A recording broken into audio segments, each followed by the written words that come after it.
Shabbat Shalom, family. Shabbat Shalom. Welcome, welcome to each and every one of you. I am so grateful that Abba Yahuah has graced us and allowed us to have one more day together, one more day to come together and to worship his set apart name and to just fellowship with one another during this live. And so I'm grateful to be here with each of you. And I'm grateful to be able to bring forth the message that the Most High has given to me for us for today. And I'm grateful to see all of your lovely faces in the chat. So I'm going to go through, I'm just going to welcome you. I just really thank you all for being here. It makes my heart happy to see you all decide to join me on Shabbats. It's just, I know you don't have to. I know there are other things that you could be doing. So I just appreciate your presence here. It is a gift to me.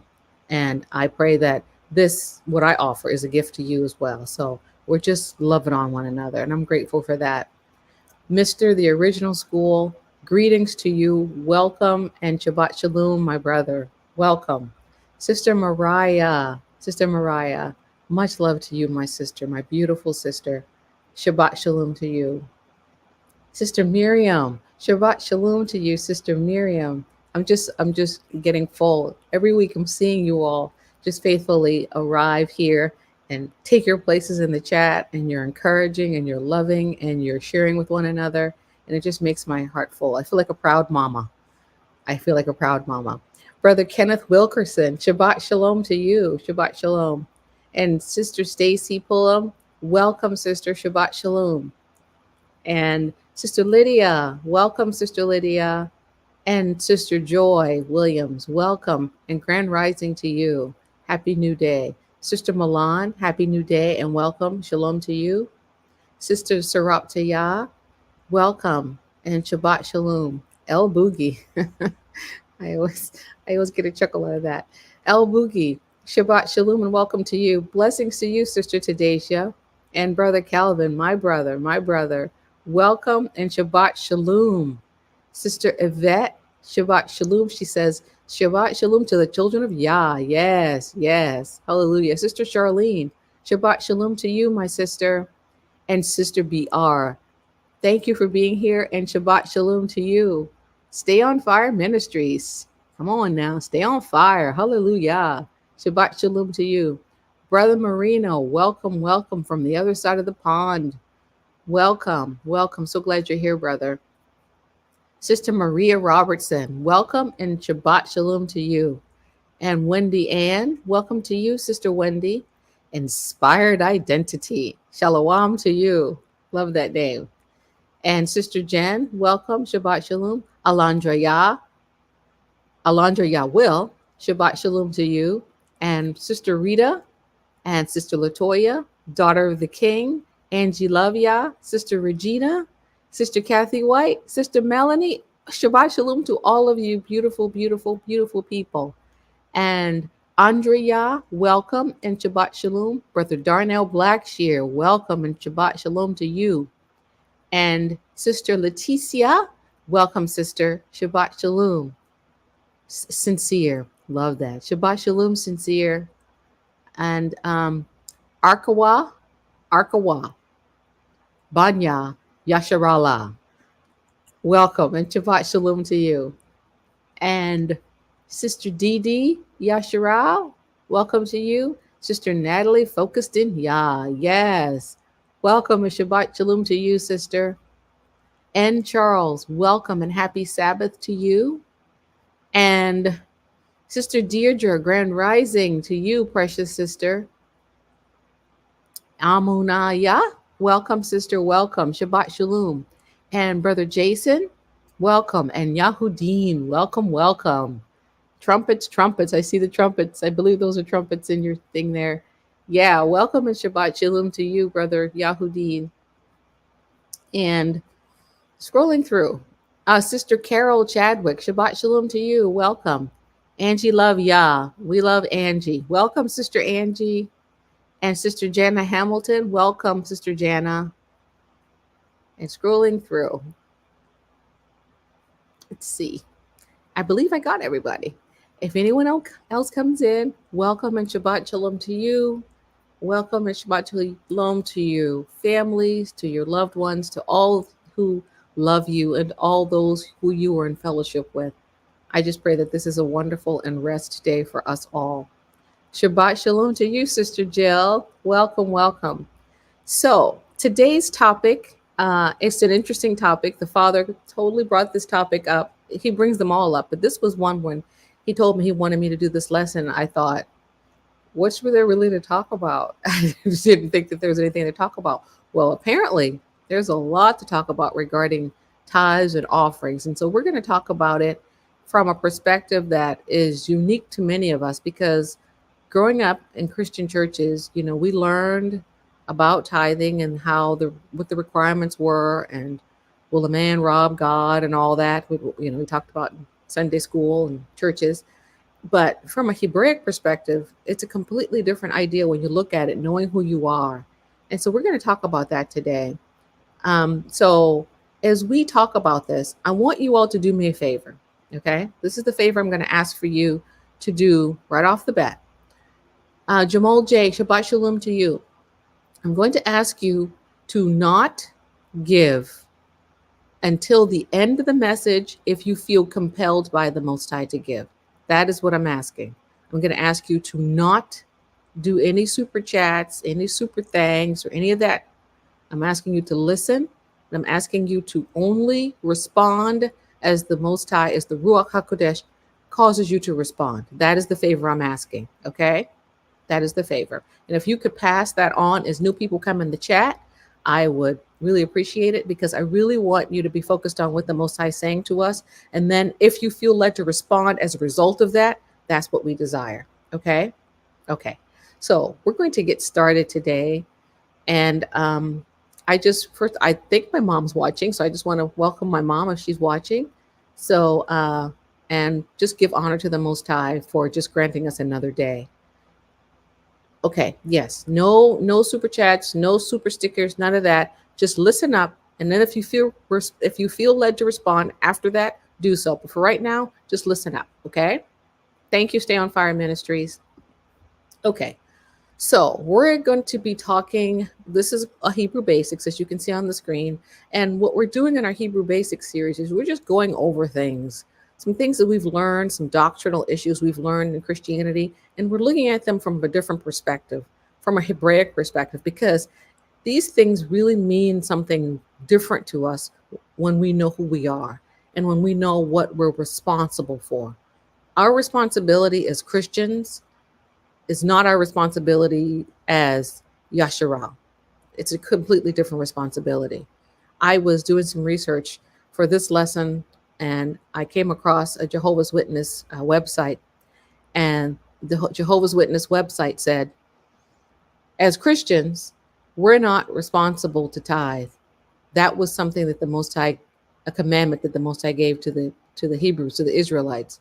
And I thought, you just spoke some truth to a degree. You just spoke some truth. And it really kind of helped me to see that there is this divide. The Most High called the people to himself, and he gave that particular people some rules and some regulations and some guidelines. And then others who come in and join the family, they have rules and regulations too. But how many of you know that if you have natural children, the responsibility is going to be greater on the natural children versus the friends that come over?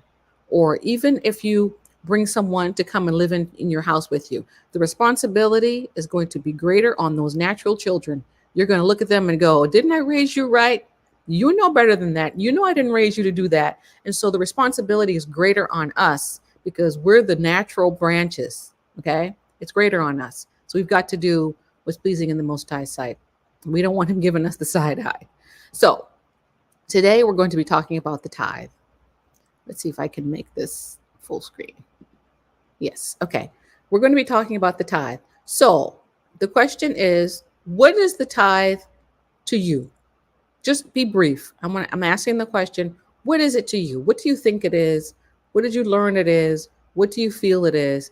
I just want to know what is it? So just give me that in the comment section. What is it to you? What is the tithe? Okay.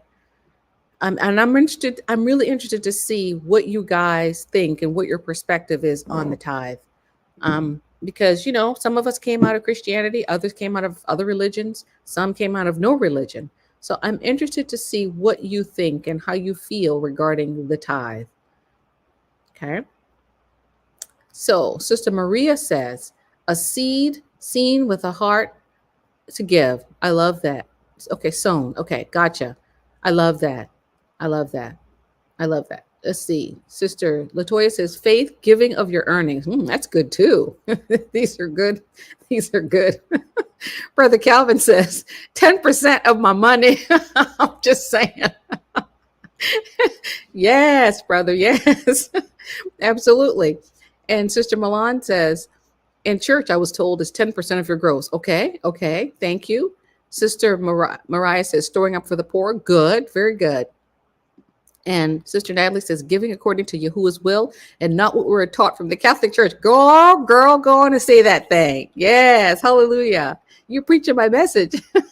Hallelujah. Okay. Sister Yvette says, obedience to help all Yashra. Yes. Yes. Yes, my sister. Yes. Brother Yahudin says, a tenth of your earnings. Yes, absolutely. Let's see. Sister Deirdre says, a seed of my first fruits to sow into the kingdom of Yah. Yes. Hallelujah. Hallelujah. Okay, let's see.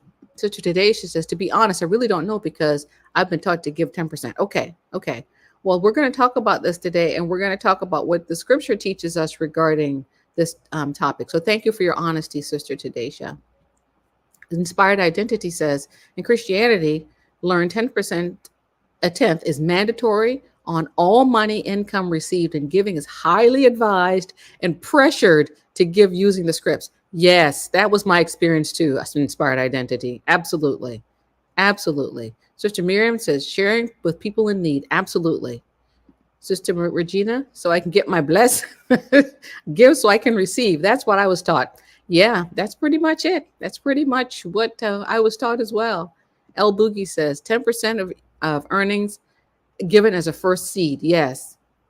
Marino, not anymore because of the foolery in churchianity. Absolutely. There's a lot of foolery there. Sister Miriam says sharing with the needy. Okay, I love that. Good answers. All very good answers. Thank you all for sharing that. I love the perspective. And I think that you have hit on a lot of truth, and you've also hit on some of the error that we were taught as well. So we're going to look at this from the perspective of what the Most High desires. Yes, Sister Charlene says, I was always taught that it was 10% of your earnings, and if you don't give, you would be cursed according to the scripture in Micah. It's actually in Malachi, sister, and we're going to actually read that today.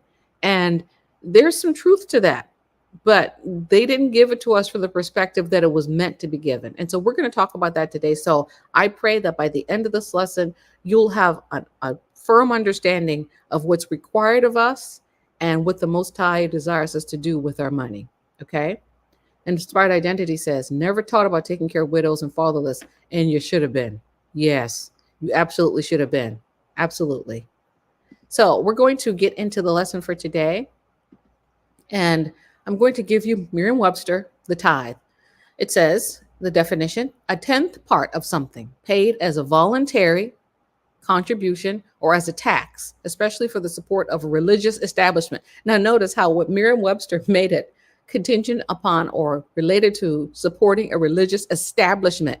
When the Most High gave us the tithe, he did not have a religious establishment in mind, meaning, i.e., the church. He did not have that in mind when he gave us the tithe.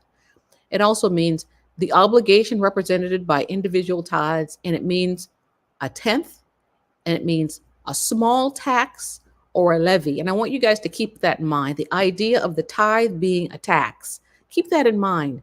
Keep that in mind as we go about the lesson, because I think that by the time we get to the end, you're going to understand what the Most High is doing as he has given us this requirement. Okay, so another question, okay, and you can just be brief as we answer this question. Yes or no? Is tithing for today? For today, 2022, in the awakening, is tithing something that we're supposed to even be focused on? Yes or no? Is tithing for today? Yes or no? Yes. Sister Yvette says yes. Sister Yvette says yes. What about the rest of you all? Okay, I see yeses. Okay. I see Sister Mariah says yes. Sister Regina says yes. Angie Love Yah says yes. Um, Sister Jen says no. Latoya says not sure. Um, Inspired Identity says honestly not sure. So many different teachings.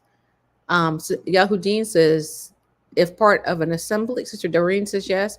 Yahuddin says if part of an assembly. Letitia says I think tithing in the context of what it should be, giving to the needy. Yes. Okay.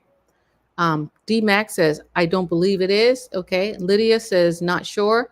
So I'm so grateful that the Most High brought this topic up, because you can see based on the responses that it's a topic that needs to be discussed. Sister BR says, yes, but not in the we were originally taught.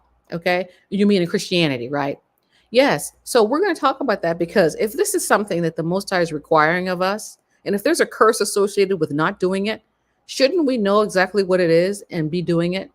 Because right now, we've got many of us coming into the awakening. We're coming into a realization of who we are, and we're trying to, by faith in Messiah and obedience to Torah, make the Most High pleased with us so we can get on up out of here.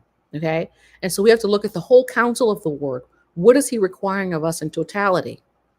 Okay. We're keeping Shabbat.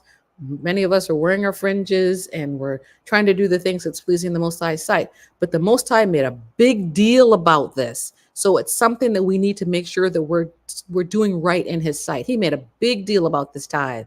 Okay. We're going to read about that. Okay. Oh, let's take that comment down. Okay. So in the Hebrew, the word for tithe is ma'asur, and it means a tenth. It literally means a tenth. Okay. A tenth part. And so the word in the Hebrew, and the root word of this word is asar. And the root word of a tenth is to tithe, or to take part of, to give. And so this is a verb. The other was a noun. This is a verb. So this is the act of taking part in the tithe, to give a tithe. And I'll read from the right side of the screen where it says to decimate, meaning kadesi in Latin is 10. So to decimate, to take a tenth part of produce, to tithe, to give a tenth part of land. And it says here that to the Levites, and for those Levites, on the other hand, they had to pay tithes as well. So even though the Levites did not have a portion, when the Most High gave territory to the 12 tribes, the Levites did not receive a portion of land, because the Most High told them, I am your portion. I am your reward. I'm going to take care of you. So they got no property. They got no land. So even though they had got no property, no land, they're still required to tithe of what they receive. Okay. According to this. So we're going to continue on. Yes, Sister Jen. Yes, Sister Jen. Okay, so the word for tithing has the implication of it that the word 10 is associated with the word, or the letter, the Hebrew letter Yod, which is A, the letter A. But each Hebrew letter is associated with a number. And the number 10 for a tenth is associated with the number, or the letter Yod, Yah, pronounced Yah, okay? And that letter means arm, hand, work, thrust, deed, to make, to throw, to worship. So the idea of a tenth is tied to worship. Lifting up your hands in praise, reaching out your hands to give, it's tied to worship. So right off the bat, we're seeing that tithing is an act of worship. So that should give a different spin for us, as we understand it to be an act of worship. Okay. So it's associated with this number, with the letter Yod. So when you think of the tithe, you should think tenth, but you should also think hand. Okay. Yod. So we see also the word Yod meaning hand, or the terminal, or the prehensile part of the upper limb in humans and other primates. You'll see that it means arm, hand, work, thrust, deed, worship. Okay. And it is tent, door, pathway. So the two together, this yada, the yod and the dalet together, it's a pathway to worship. Okay. So if the letter yada, is associated with the hand and associated with tenth, we can see that that tithing could potentially be a doorway or a pathway into worship of the Father. This creates a completely different perspective for us if we look at it this way, because we see the 10th is related to the Hebrew letter Yod, which means hand. Okay. So we're going to look into the number 10. Okay. Because we're required to give a 10th. And so what does 10 mean? Why a 10th? And what does it mean spiritually speaking? What does it mean? Is it saying something? Because we know the Father does nothing without a meaning behind it. And so why 10%? Why not 5? Why not 7? Why not 11? Why 10%? So the prophetic meaning of the number 10. I know this slide looks a little wonky on my end too, so I pray you can see it. The number 10 isn't only a prophetic symbol of Yahuah's governmental rule, but also a sign of great strength. Number 10 also represents the customary tithe. This was compulsory to every person who was serving Yahuah. Okay. Additionally, in Malachi 3:10, Yah promised to open the floodgates of heaven to anyone who promised to tithe to him. The words in the 10th verse were meant to give hope of blessings and restoration to all of us. The number 10 has also been used in evil contexts in scriptures. For example, 10 plagues were used against the people of ancient Egypt when Pharaoh failed to honor Yahuah's law. Also, Yahuah sent fire from heaven a total of 10 times in the scriptures. The significance of the number 10 in this context symbolized divine judgment. This was evident in the story of Sodom and Gomorrah, Job and his flocks, King Ahaziah and Elijah, and many others. Moreover, in the story of Esther, a man by the name of Haman was mentioned. His wife Zeresh advised him to put up 50 cubits long gallows to use against Mordecai. In a twisted turn of events, he ended up getting hanged on the same gallows he constructed. Worse still, his 10 sons were slaughtered in war, and their bodies were hanged on the same gallows. The fact that Haman had 10 sons symbolized Yahuah's complete judgment, as the number 10 symbolized a sense of finality. Yahuah gave Haman a complete judgment that was marked by the death of 10 men from his bloodline. So what does the number 10 mean in Hebrew? In the Hebrew alphabet, every letter of the number 10 has its own equivalent.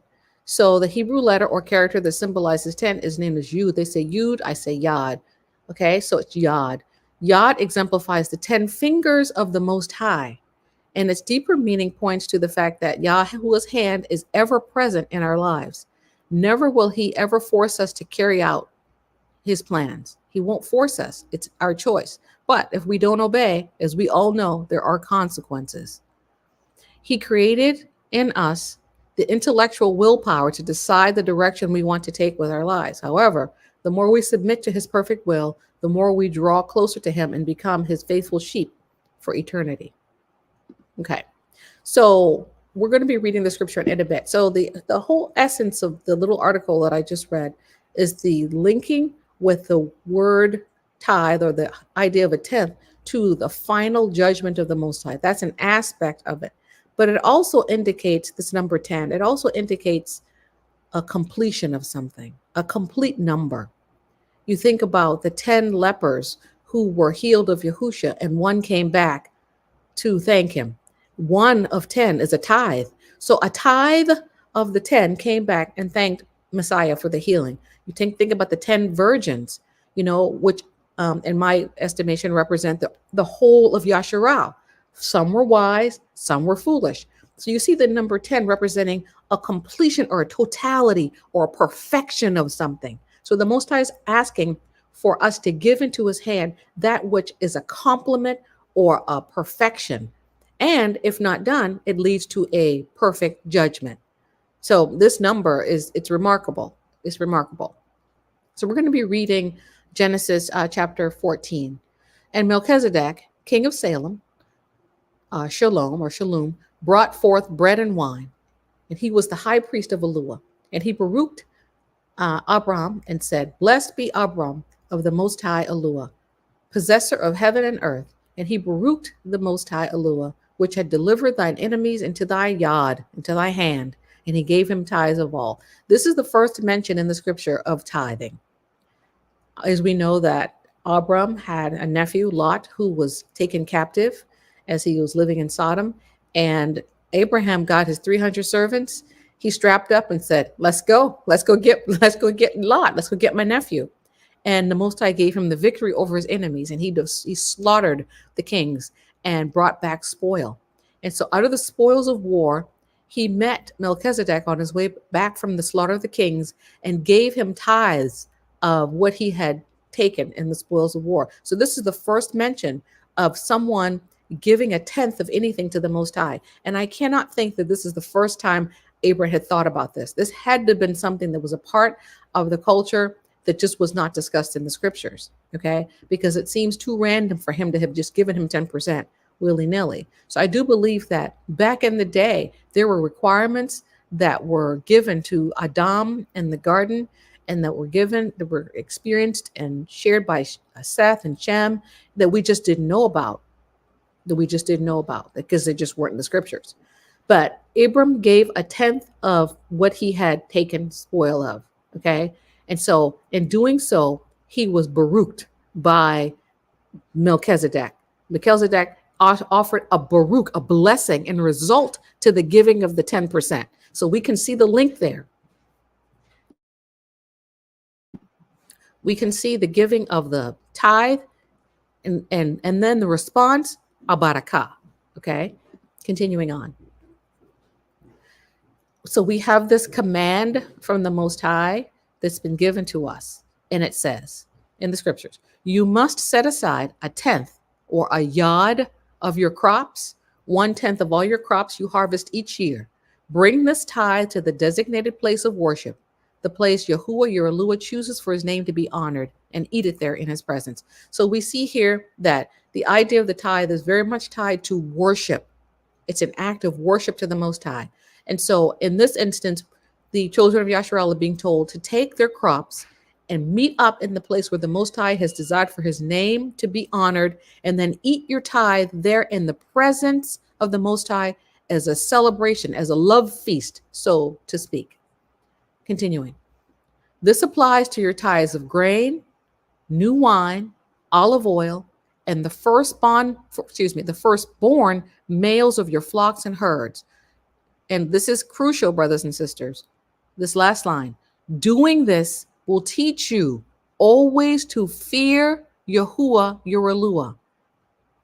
There's this act of tithing, and we're going to get into this in the lesson, so I don't want to get ahead of myself, but this is something so honoring to the Most High, we don't even understand how honoring it is to him. And we're going to get into that, but he's saying, I'm giving you this principle to teach you to always fear Yahuah your Eluah. Fear is if to have respect for and to honor. Continuing. Now, when Yahuah your Eluah baruchs or blesses you with a good harvest, the place of worship he chooses for his name to be honored might be too far for you to bring the tithe. If so, you may sell the tithe portion of your crops and herds and put the money in a pouch and go to the place Yahuah your Eluah has chosen. Okay. And when you arrive, you may use the money to buy any kind of food you want, cattle, sheep, goats, wine, or other alcoholic drink. Then feast there in the presence of Yahuah your Eluah and celebrate with your household. Do not neglect the Levites in your town, for they will receive no allotment of land from among you. So we're seeing here that in this instance, the Most High is giving instructions regarding the tithe, that if you live too far away from where the tithe is to be celebrated, you can take whatever sheep, goats, whatever crops you had acquired, you can sell them, take that money, and then when you arrive at your destination, purchase sheep, goats, cattle, wine, what have you, and then eat that as a celebration before the Most High, as an act of worship before the Most High. Okay? And also, we're being told here, don't forget about the Levites. Make sure they're taken care of because they have no inheritance. So make sure you share with them. At the end of every third year, bring the entire tithe of that year's harvest and store it in the nearest town. Give it to the Levites, who will receive no allotment of land among you, as well as to foreigners living among you, the orphans, and the widows in your town, so they can eat and be satisfied. Then Yahuah, pay attention to this, brothers and sisters. This is an if-then statement. If you will do this, then Yahuah your Eluah will baruch you in all your work. This is taken from Deuteronomy chapter 14. This is the New Living Translation. Okay. So what we have to understand is that the Most High is giving us commandment to celebrate our tithe, at least at this time, when we grew crops and when we shepherded animals. We were to take those things and share them with the Levites and to feast before the Most High, giving honor to his name, and also recognizing that it is he who has given us the ability to grow these crops and to raise these animals. It's a thing of honor. Okay. And when you do this, he's saying, I will baruch you in all your work. These are his words. This is not Christianity. This is the Most High speaking. Okay. Continuing. So grains, you see the grains on the screen. We were to take, or our ancestors were to take grains, the things that they harvested, their grains, their figs, whatever, and put it in the storehouse and keep it. For the Levites, let's go back to that previous screen. For the Levites, the widows, the orphans, and the foreigners, the Most High wanted the people in his nation to be taken care of. So he baruched many of them with crops and with land, and he baruched their land so that it would produce a harvest.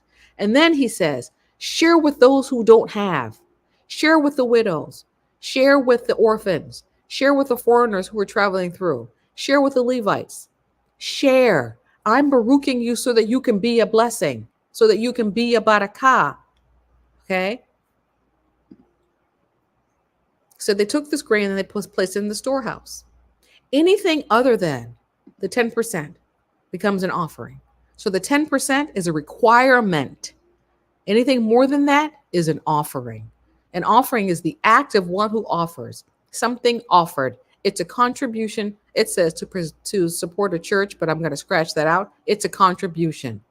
Something offered for sale or patronage, a course of instruction or study. Okay, so we see the idea of an offering being given unto the Most High and or given to the people who live amongst us that's in excess of the tithe. Okay, so to give your 10% is the requirement. The offering is the additional amount that you may give because you feel compelled to give in your heart. Okay, those are the differences between the tithe and the offering. The tithe is compensatory, meaning it is mandatory. It is mandated by the Most High. The offering, that's up to you. Okay, and that word in the Hebrew is minchka. It's an offering. It just simply means a tribute or an offering. And this word tribute, it is such a great word. And we're going to talk more about the word tribute because we have to understand this word tribute in the context in which it is defined so that we can get a picture of what the Most High is telling us in this requirement for us to tithe. So we're going to look at this word tribute. Okay. Okay. So giving. Once again, just summarizing, giving is essentially an offering. So we're going to look at the tithe in relation to tribute. All things come from Yahuwah's hand, into his yad, and into our hands, our yad. Our response to the Most High's generosity is to give back 10% to the Most High and also to share with those who are in need. That is a summary of what we just learned. The Father gives us from his yad into our yad, and then we take from our yad and give into other person's yads. That's what it is. It's going from hand to hand to hand. And that also means 10. 10 to 10 to 10. Yad to yad to yad. That is the whole idea behind, not the whole idea, but in part, the idea behind the tithe. Okay? So, I guess the slides aren't in the order that I thought. Just a second, brothers and sisters. Get here. Just a second. Okay, so we are going to talk about the tribute, but not for a few slides going on. So just bear with me. We're going to get to tribute. I thought the slides were near, but they're apparently not. They're a little later on. So we're going to read this verses on the scripture. That's on the screen. At the end of every 7th year, You must cancel the debts of everyone who owes you money. This is a commandment, brothers and sisters, and this is in the Torah. So I'm going to read that again.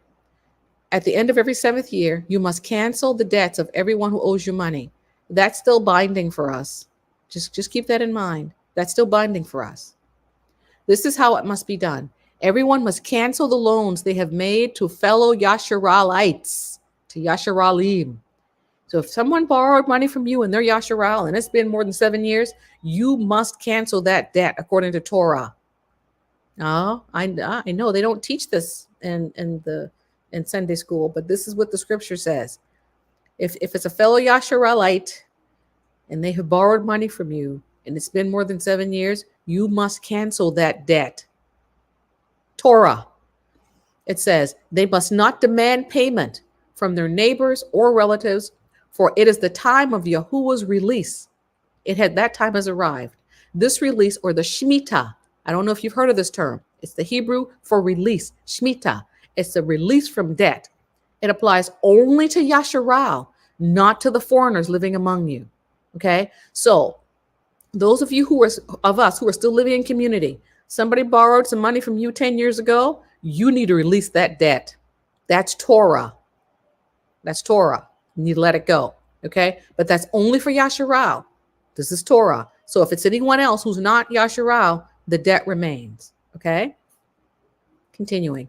We're going to talk a little bit about this whole idea of the Shemitah in addition to that. Sister Tadesha says, Sister Tadesha says, Yeah, Sister, that is interesting that it's bankruptcy. Yes, that is interesting. That's an interesting correlation. Thank you for sharing that.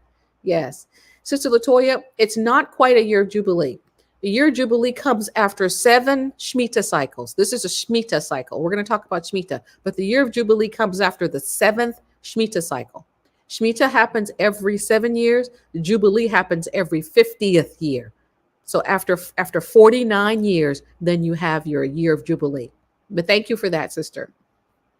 Okay, so continuing on. There should be no poor among you, for Yahuah your Elohim will greatly bless Baruch you in the land he is giving you as a special possession. You will receive this blessing, barakah, if you are careful to obey all the commands of Yahuah that I'm giving you today. Yahuah your Elohim will bless Baruch you as he has promised. You will lend money to many nations, but you will never need to borrow. You will rule many nations, but they will not rule over you. Okay. I think that it should be from what's in your hand. So the gross is not in your hand. Remember, we talked about the idea of yad. Whatever comes into your yad is what you are to give from. So it's from what comes in your hand, and that will be the net. Okay. That's my judgment. Okay. Someone may have a different opinion, but that's just my opinion. The net is what is in your hand. The gross is not in your hand. Okay. Continuing. But if there are any poor Yasharal in your towns, when you arrive in the land Yahuah your Elohim is giving you, do not be hard-hearted or tight-fisted toward them. Instead, be generous and lend them whatever they need. Do not be mean-spirited and refuse to loan someone because the year for canceling debts is close at hand. So you know that the Shemitah year is coming, right? And your fellow Yasharal has a need, and you know that it's the 6th year, and you know if you loan them the money and they don't pay you back within that time period, you're going to have to cancel that debt. The Most High is saying, don't not loan someone because you know the Shemitah year is coming. Go ahead and lend. And because he tells us this, he says, if you refuse, and this is Torah, guys, this is Torah. If you refuse to make a loan and the needy person cries out to me, cries out to Yahuah, you will be considered guilty of sin. This is huge. This is huge for us. If someone has a need and they come to you and you have it within your means to give it to them and you don't, and that person cries out to the Most High is going to look at you. He's looking at you and considering you guilty of sin because you had the ability to help your fellow Yasharalite and you did not. This is Torah. This is Torah. Give generously to the poor, not grudgingly, for Yahuah Yahuah will bless, baruch you in everything you do. And this, just like Messiah said, there will always be some in the land who are poor. Messiah said that. Messiah said, the poor you will always have with you. He was just confirming what was written in Deuteronomy chapter 15. There will always be some in the land who are poor. That is why I am commanding you to share freely with the poor and other Israelites in need. This is a command. This is Torah. This has not been done away with. When we keep Torah like this, everybody's needs get met. Everybody. Even if someone's poor, they'll still eat. This is the Most High's economy. This is what he established in his nation. He is so wonderful, so good, so wonderful. So we're going to talk a little bit about the Shemitah, the year of release. We talked about that briefly. The year of release is called the Shemitah. It happens every 7th year. And because we're still under Torah, then within your own personal life, 7 years to owe someone. If you owe someone, and with who's Yasharel now, this is within the nation, within our nation. If you owe someone at the 7th year, according to Torah, they're supposed to release that debt. Okay, that's a Shemitah year. Shemitah. It's in the Hebrew. It means letting drop of exactions, temporary remitting, release from debt. That's what it means. So to release from debt. So a Shemitah year every 7th year. So it means, it comes from the root word samat, which means to release, to let drop, to loose, to rest, or to fall, to let go. So it's like taking a debt that someone has and letting it fall, letting it go. Okay. All right. So as I discussed just briefly in the comment section, 7 Shemitah cycles equals a Jubilee. Okay. The Jubilee happens in the 50th year. Okay. So the Jubilee year, we're going to read here. It says, Shanath HaYobel. Okay. It is essentially the year of Jubilee, or simply Yahobel, or the Jubilee. The King James Version and the English Revised Version, this is how it renders it. And I'm reading from BibleTools.com. The Hebrew word Yobel stands for Korean HaYobel, meaning the horn of a ram. Now, such a horn can be made into a trumpet, and thus the word Yobel came to be used as a synonym for a trumpet. According to Leviticus 25:9, a loud trumpet should proclaim liberty throughout the country on the 10th day of the 7th month of the Day of Atonement. So this is really wonderful. So the idea here is that on the Day of Atonement, it's not only releasing freedom, or indicative of a freedom of release from sin, but also all debts. That's the indication that you would see on that 7th atonement. So to blow the trumpet is related to the idea of a Jubilee year. And so when we look at trumpets, we always look toward the release of physical debts, the release of spiritual debts, and a homegoing, to release everything that's gone before us, to be set free from captivity, and to go back home with the release, or with the sound of the trumpet. It goes on to say, after the lapse of 7 Sabbath years, or 49 years, in this manner, every 50th year was to be announced as a Jubilee year. All real property should automatically revert to its original owner. You hear that, brothers and sisters? All property in the Jubilee year reverts to its original owner. This is the Most High standard. So our land right now could potentially be in the hands of someone else. It could very likely be. At the end of the 50th year, the Jubilee, we're waiting for that Jubilee to come, spiritually speaking, where our land reverts back to its original owners. We're waiting for that to come. We're waiting for that to come. Brother Yahudin, what do you mean not every year? What do you mean by that? Let me know what you mean by that. And I agree. I agree, Sister Regina. It'd be nice. You know, when you live in a world, in a society that's based on Torah, it's going to make life just really beautiful for everybody. And you can see that. And this is what our ancestors had, and they didn't appreciate it. They didn't appreciate what they had. Okay, so let me know what you mean, Brother Yahudin. Okay, the original school says mandated with requirements is not requested, optional or non-negotiable, written from the word of the Most High. Absolutely, brother. Absolutely, absolutely. Couldn't have said it better. Absolutely. So I'll wait for you, Brother Yahudin. What do you mean not every year? Okay, so obviously the year of Jubilee is not every year. It's every 50th year. And the Shemitah year is every 7th year. Okay, so let's see what you said. Is the year of release from debt not done every year? No, it's every 7th year, every Shemitah year. It's every 7th year. That's what we're talking about right now. We're talking about the Shemitah, which leads to the Jubilee. So the release from debt happens in the 7th year. Okay. And then if a fellow Israelite owes another Israelite, that is to be let drop, is to be gone. Okay. No longer owed. Okay.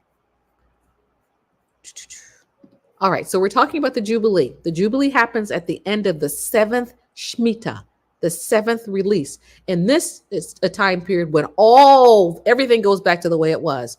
If you lost your land, let's say, for instance, you lived in the land of Yasharal and you had to sell your land because you couldn't afford to live or whatever the case, and you sold your land to a family member, and that person now owns the land. At the end of 50 years, that land comes back to you.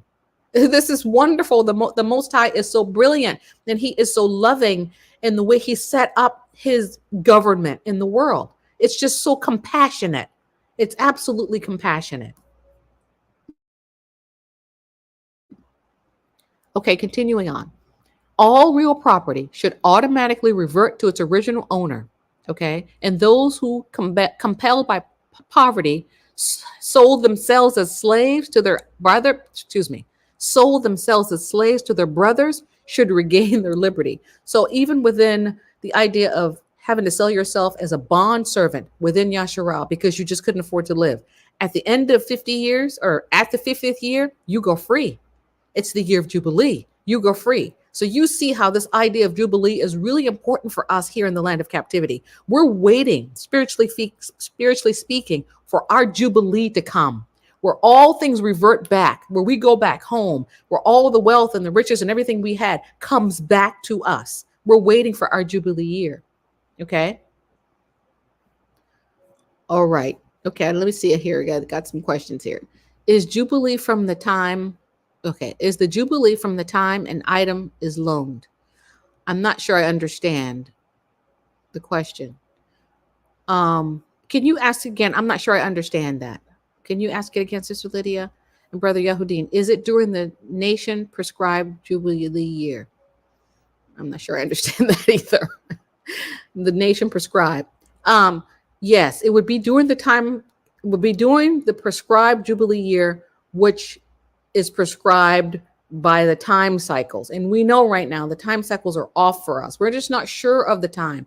So the Most High is the only one who really knows when the Jubilees are. He's the only one who really knows. But with regard to the Shemitahs, if you know it's been 7 years that someone has lent you money, just go ahead and release that debt. That's just common sense. You don't have to know the Shemitah cycles in order to know that it's been 7 years that someone has owed you. Release that debt from them if there's someone within the nation. Okay. So this is the idea that you're bringing here. When does the Jubilee? Oops, sorry. I'm trying to find Sister Lydia's comment. I'm trying to find your comment. It keeps moving. Okay, there it is. When does the Jubilee start? And that's the point I'm making, sister. According to the timetables, we're not sure. We're not sure the timetables. We're not sure when the first one was. So we're not sure where we are in the time scale. Some people say that in the middle of Messiah's ministry, it was a Jubilee year. Now, of course, I can't confirm that. I wasn't there. But in Luke chapter 4, when Yahushua picked up Isaiah and read that the year of the free favors of the Most High has arrived, some are indicating that he was indicating that it was a year of Jubilee where the Most High was sending Messiah to erase all spiritual debt from Yasharal and to restore them or bring them into restoration. Okay, it could have been. I don't know. In my research for this, I read, and I didn't want to share it because I can't confirm it, but I will say that I read that some people are believing, because we can't confirm this, we don't know. The Most High is the only one who knows for sure when the next true Jubilee is. But I did read that some believe it to be 2024, that the next Jubilee cycle, 2024. Is that so? I can't confirm that. But if it is, keep your eye on 2024. I also know that 2024 is the year that we're supposed to have another total solar eclipse in the United States. Coincidence? I don't know. But just keep that in mind. So we don't know exactly, sister. Only the Most High really knows the Jubilee cycles at this point, because our times and our calendars have been just purposely frustrated. Okay. Let's see. I'm going to make sure I'm trying to see your comments here. Okay, so if an Israelite was manipulative with the 7-year rule about letting it go, saying, I'm not going to give it back, yes, Sister Natalie, absolutely. If someone does that in terms of manipulation, and they're doing it and they're borrowing money knowing that they have no intention of paying it back, the Most High will deal with them. Trust and believe. Trust and believe. Thank you for that comment, sister. Trust and believe. Okay, please clarify if it's property mortgaged as collateral or sold. Okay, so I'm not mentioning property here.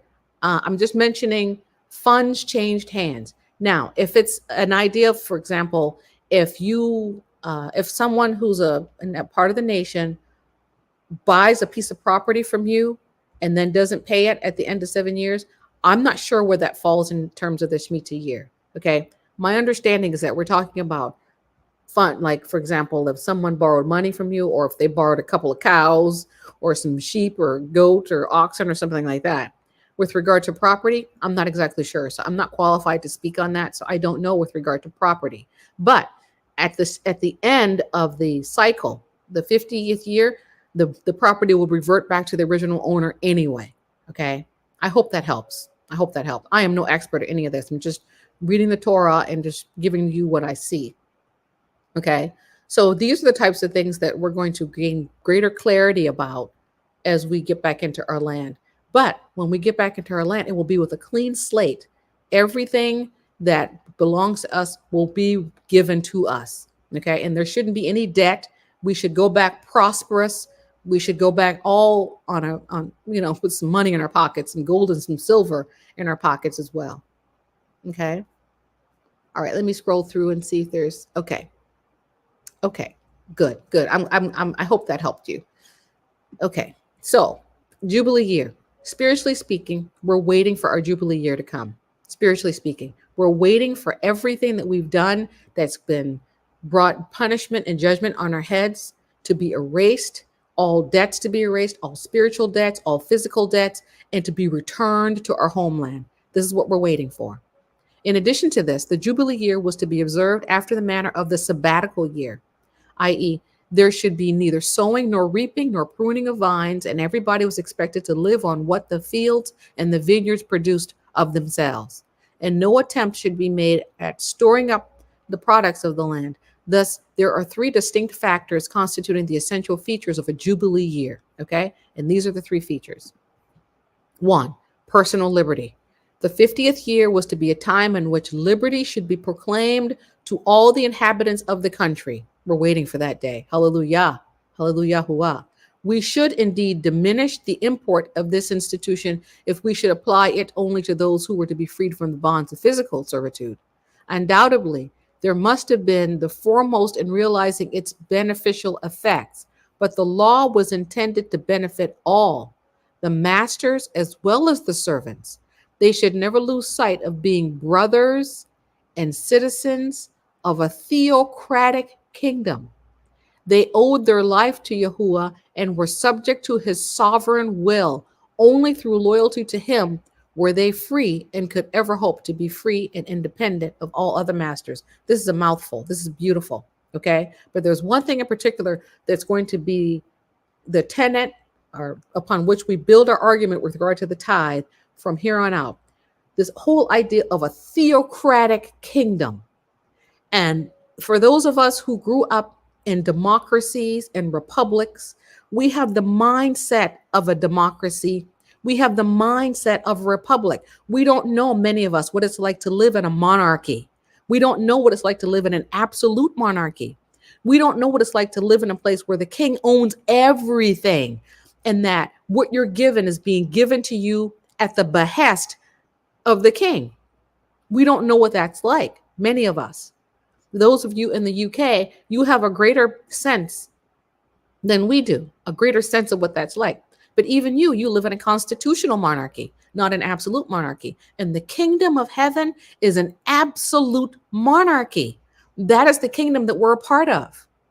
That's our kingdom. And so the rules and the regulations and the statutes have been given in alignment with this being a theocratic kingdom. Theocratic meaning that which is ruled by Yah. Theo means God. Cratic means some form of government. And so it's essentially a government where your leader is Yahuah. We have a theocratic kingdom. Okay. And so the rules and regulations are going to be completely different than anything this world can offer us. All right. So number 2, the first one was personal liberty. In the year of Jubilee, there's personal freedom for everybody. Everybody. That's the one precept. Okay. Second, restitution of property. The institution of the Jubilee year should become the means of fixing the price of real property. This is in Leviticus chapter 25. Moreover, it should exclude the possibility of selling any piece of land permanently. Okay. And if you look in certain places in Africa, they don't sell you land. They only lease it to you because they know the land does not belong to us. You're not allowed to sell land permanently because the father, the king who lives in the Shamayim, he owns it all.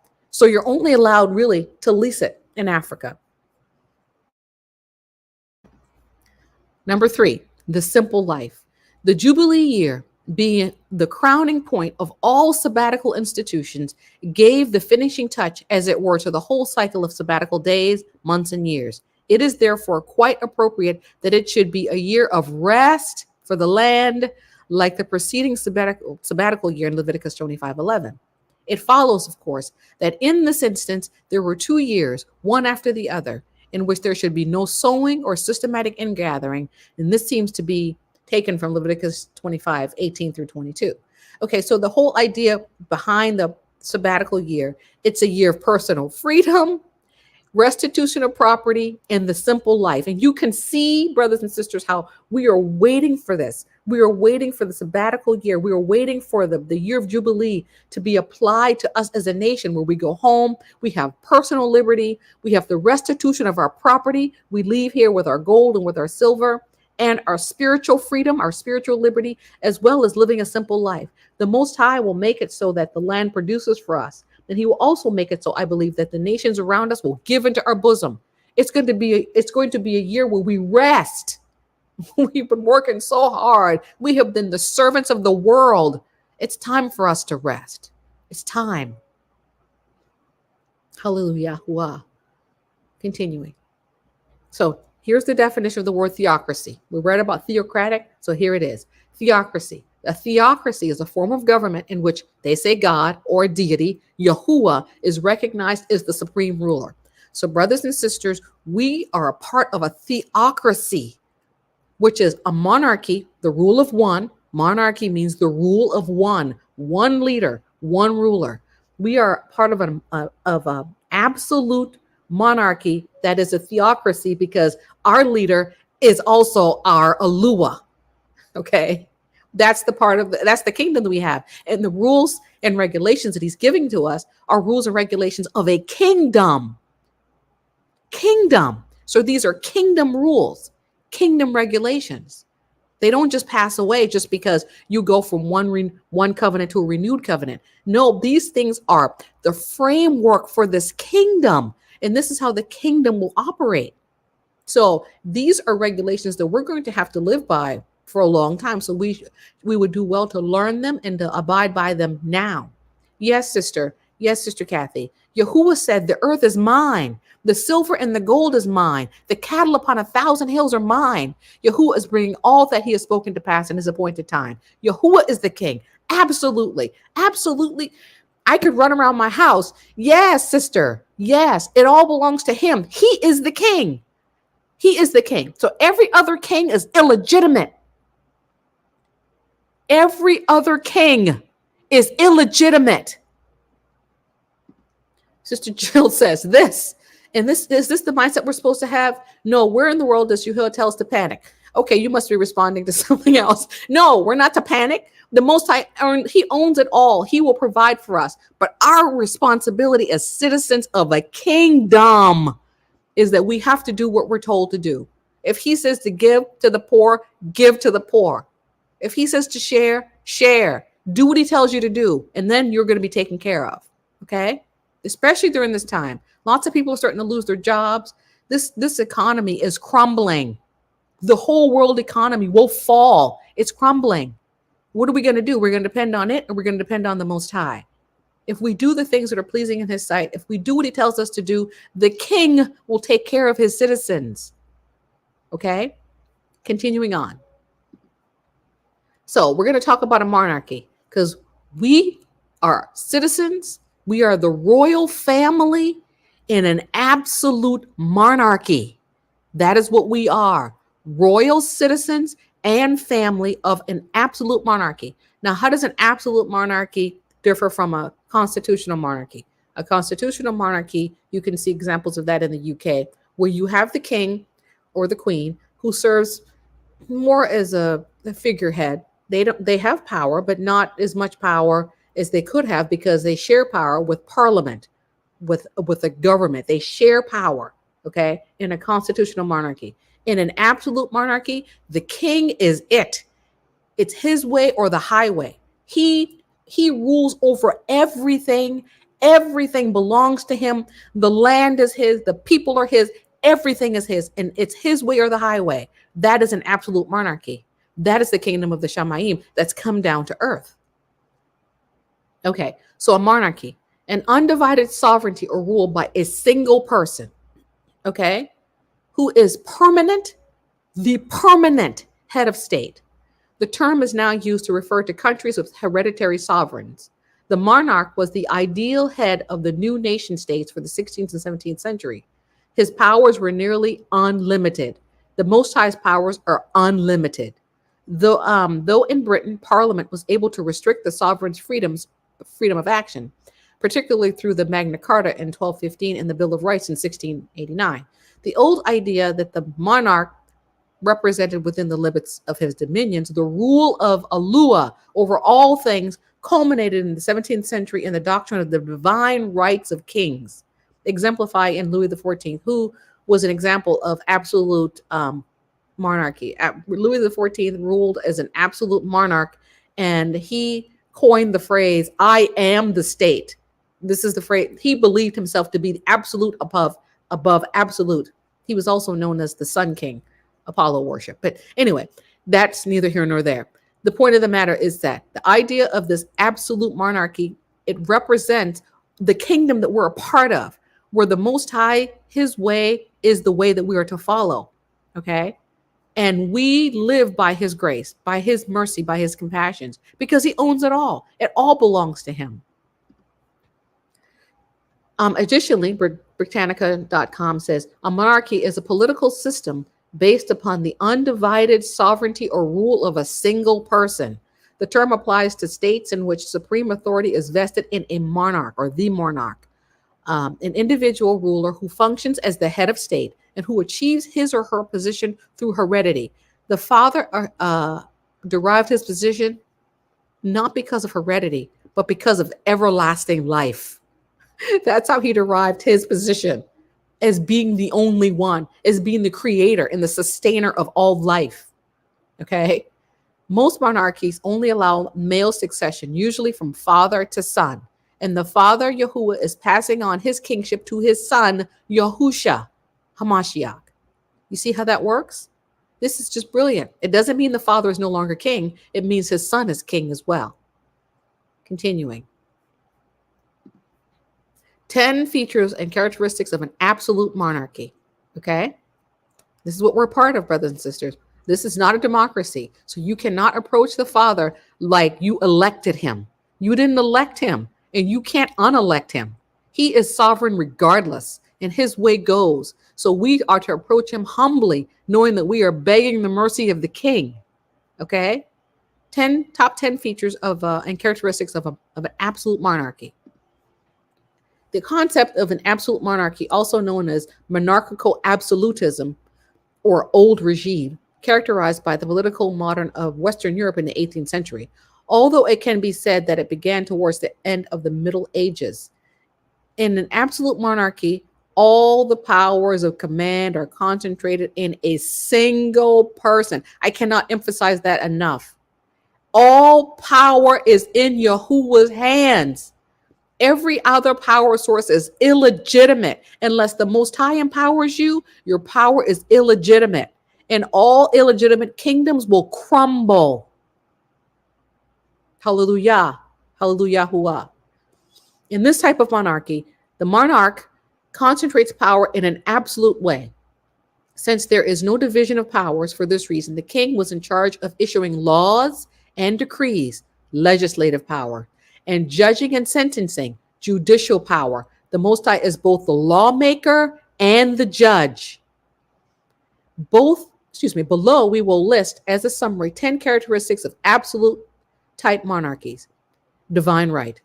This means that the power emanated from Yahuah. In this instance, the power is Yahuah, and that the monarch exercised this power without having to abide by any type of legal limitation. Since his will was above the laws, somehow the church operated as an intermediary between Yah and the king. And the king was assumed to be naturally good, correct, and just. So our king, Yahuah, is naturally to be assumed as being good, correct, and just. And his judgments are fair and balanced and full of mercy and full of compassion and full of goodness. We can automatically assume that about our sovereign. Second, hereditary and life power. The condition of a monarch or king passed from parents to children automatically, beyond individual conditions and capacities, and was exercised for life. In our economy, the Most High, who is the sovereign, established his government in the nation of Yasharal. And then he made the nation of Yasharal, because we are his children, the one he chose out of all the nations of the world, he made us a royal family because we are his children. The children of the king are royalty. We are children of the king. And our nation is a royal hub or a royal headquarters within the nation, within the world or the earth. The headquarters of heaven have now been brought down, or at least have a subsidiary in the earth, headquartered at Jerusalem.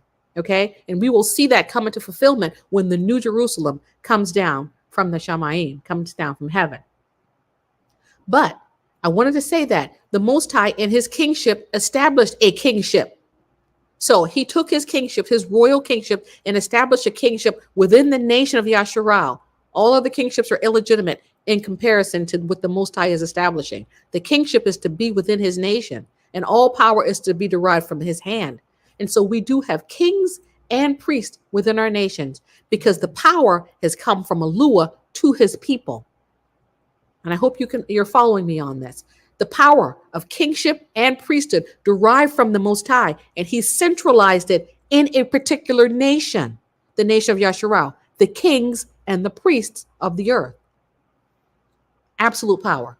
The monarch concentrated and held absolute power. There was no type of division of powers. But in this instance, we see that the Most High has created divisions of powers because he's generous. He has taken of his power and created a kingship within the nation of Yasharal. And he rules as the head of that nation.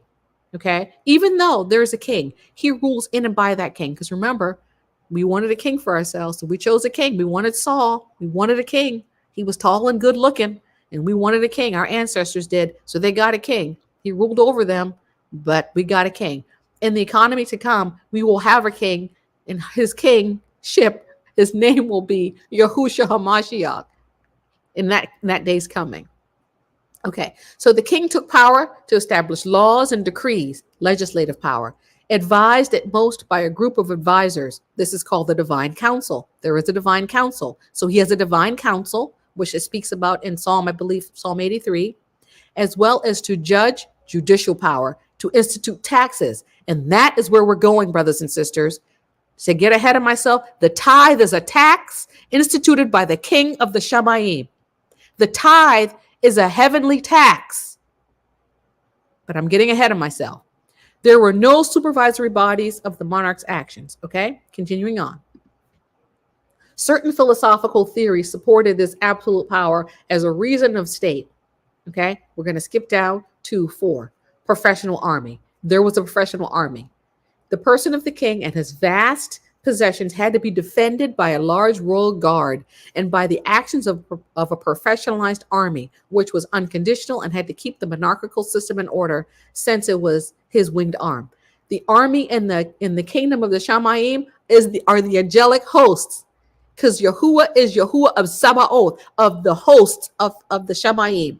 The angelic beings, they are his professional army. Hallelujah. Hallelujah.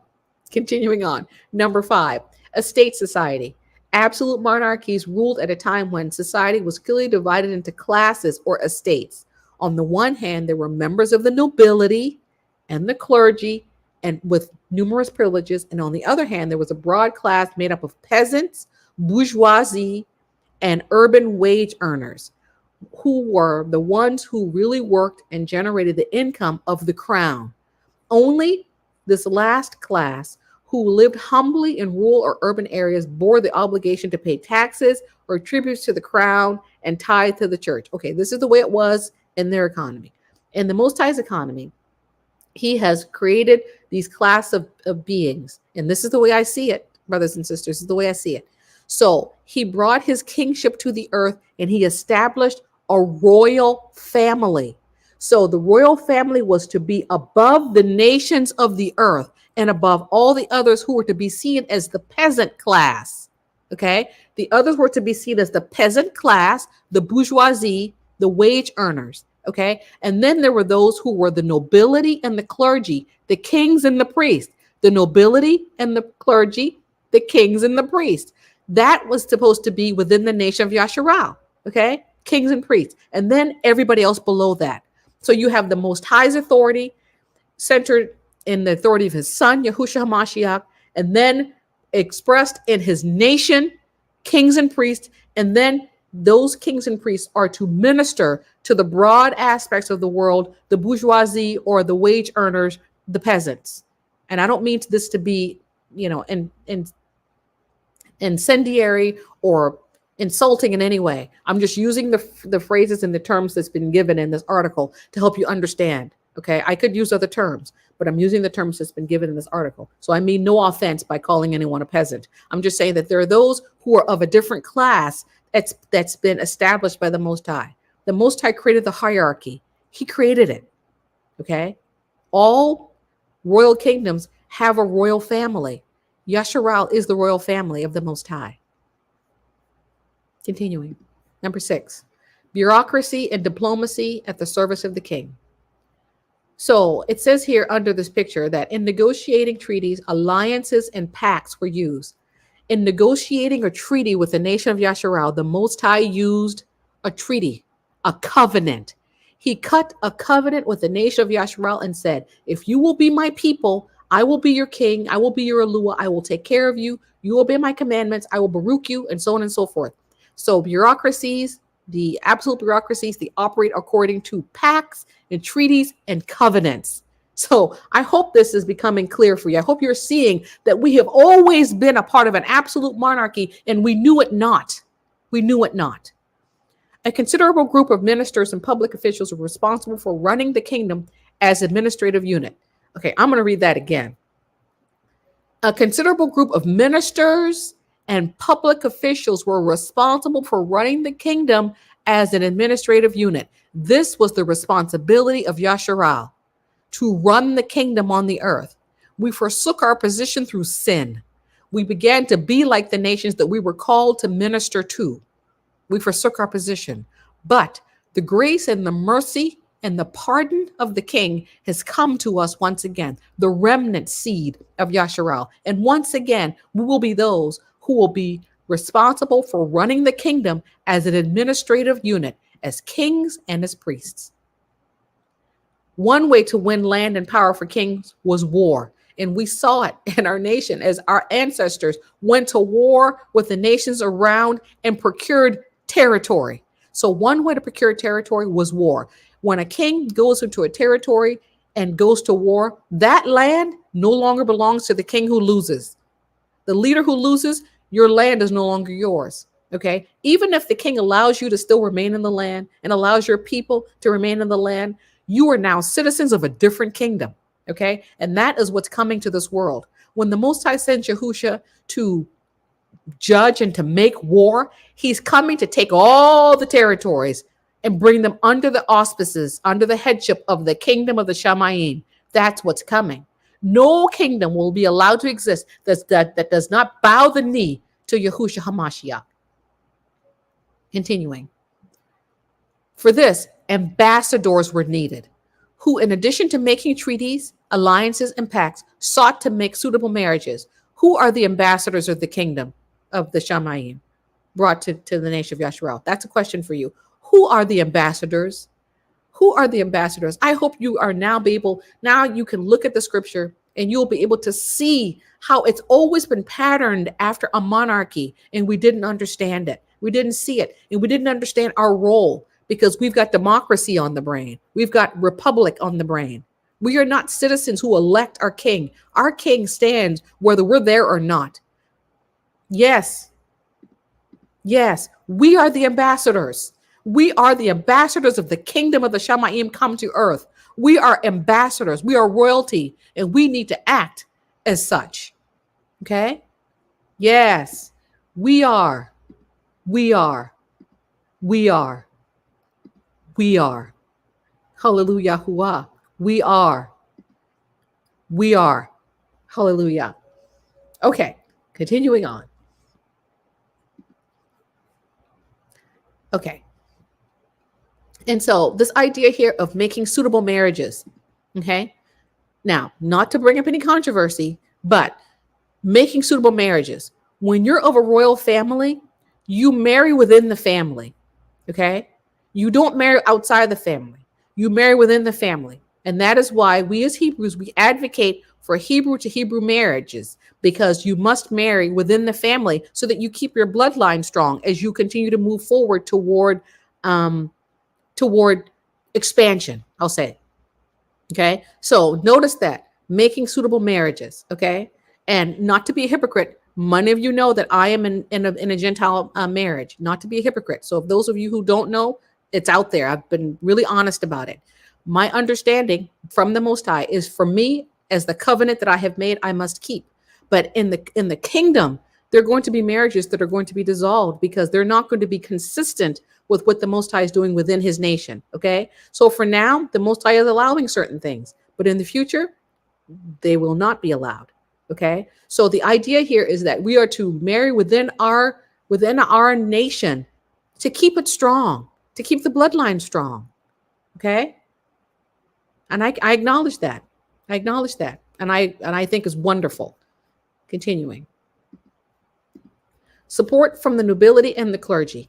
It is evident that the absolute monarchy, there were no individual rights or guarantees, and that inequity was a permanent ferment or of discontent, which could be maintained by the support of the nobles who received certain favors from the king and the clergy who were part of the power. So this is describing like a monarchy that's kind of gone rogue. And so you know that, you had the clergy, you had the nobility, and that no one had any guarantees. But in the Most High's economy, in his kingdom, we have guarantees. We have promises. We have precious promises. So we have a right to stand before the king and say, King, you promised this, you promised that, you promised this, you promised that. And he says, yep, I'm going to honor my word. Have you honored what I told you to do? And so on and so forth. But in an absolute monarchy where a human king is in charge, there are no guarantees. There are none. Okay. So continuing, centralized administration. The payment of taxes, supported the high expenses demanded by the royal house and the operation of a complex bureaucracy. The economy was based on agricultural exploitation of the land belonging to the nobles. Mercantilism also developed with great weight of precious metals in the economy. Okay, there were 10, but I only chose to use 8 because only 8 were relevant to the discussion. So the centralized administration was supported by taxes. Okay, the kingdom of Yasharal, the kingdom was supported by taxes. The tithe is a tax, brothers and sisters. It's a tax. It's a tax that was instituted by the Most High as a form of a tribute. We're going to get to that in a minute. It was a form of tribute, okay, that was instituted to tax the people so that the parts of the government, kings and priests, could be provided for. That's what it is. And so within the economy, you have to pay your taxes. Those of you who don't pay your taxes, it's not going to end well for you. The tithe is a tax, but it's a tax that is so wonderful. When we get into talking about what this tax is designed to do, you're going to want to pay your taxes. And if you know what I mean, you're going to want to pay when you see what the Most High has done with this tithe. Okay, so the economy was based on agricultural exploitation. We know also that our economy was based on planting, harvesting, reaping, and sowing. Okay, consistency there. So we're going to move on. So in a monarchy, how are the laws and regulations formulated? The king possesses absolute authority and may pass any legislation just by deciding to do so. Unless the country's head of state gives permission, no other institution in the country is allowed to pass laws that have an effect on the monarch. In certain countries, the monarch is also the spiritual leader of the state and has the power to enact religious legislation. And that is exactly what happens in our nation, okay? Because we have a theocracy. Our monarch is also our Yahuah. Continuing. How does the absolute monarchy make laws? Absolute monarchy was a form of government in which the head of state was the sovereign or a sovereign person who inherited the throne by marriage or by progeny and exercised total authority without being constrained by the Constitution or by law. The Most High is above all law. He creates laws, but he's not restrained by any law. Louis XIV said he is the state. The Most High could claim that he is the state. He is everything. He is creation. He is existence. Okay, so he's not beholden to law. He creates law. Which isn't to say that he will break his own law. That's not what I'm saying. That's not what I'm saying at all. So please don't think that I'm saying that. They were regarded as the leader of the state and the chief executive of the government. A monarchy is a kind of political organization that derives its authority from the absolute sovereignty of a single individual. This type of government is referred to as a monarchy and refers to governments in which the highest authority is held by the monarch. The monarch is an individual ruler who serves as the head of state.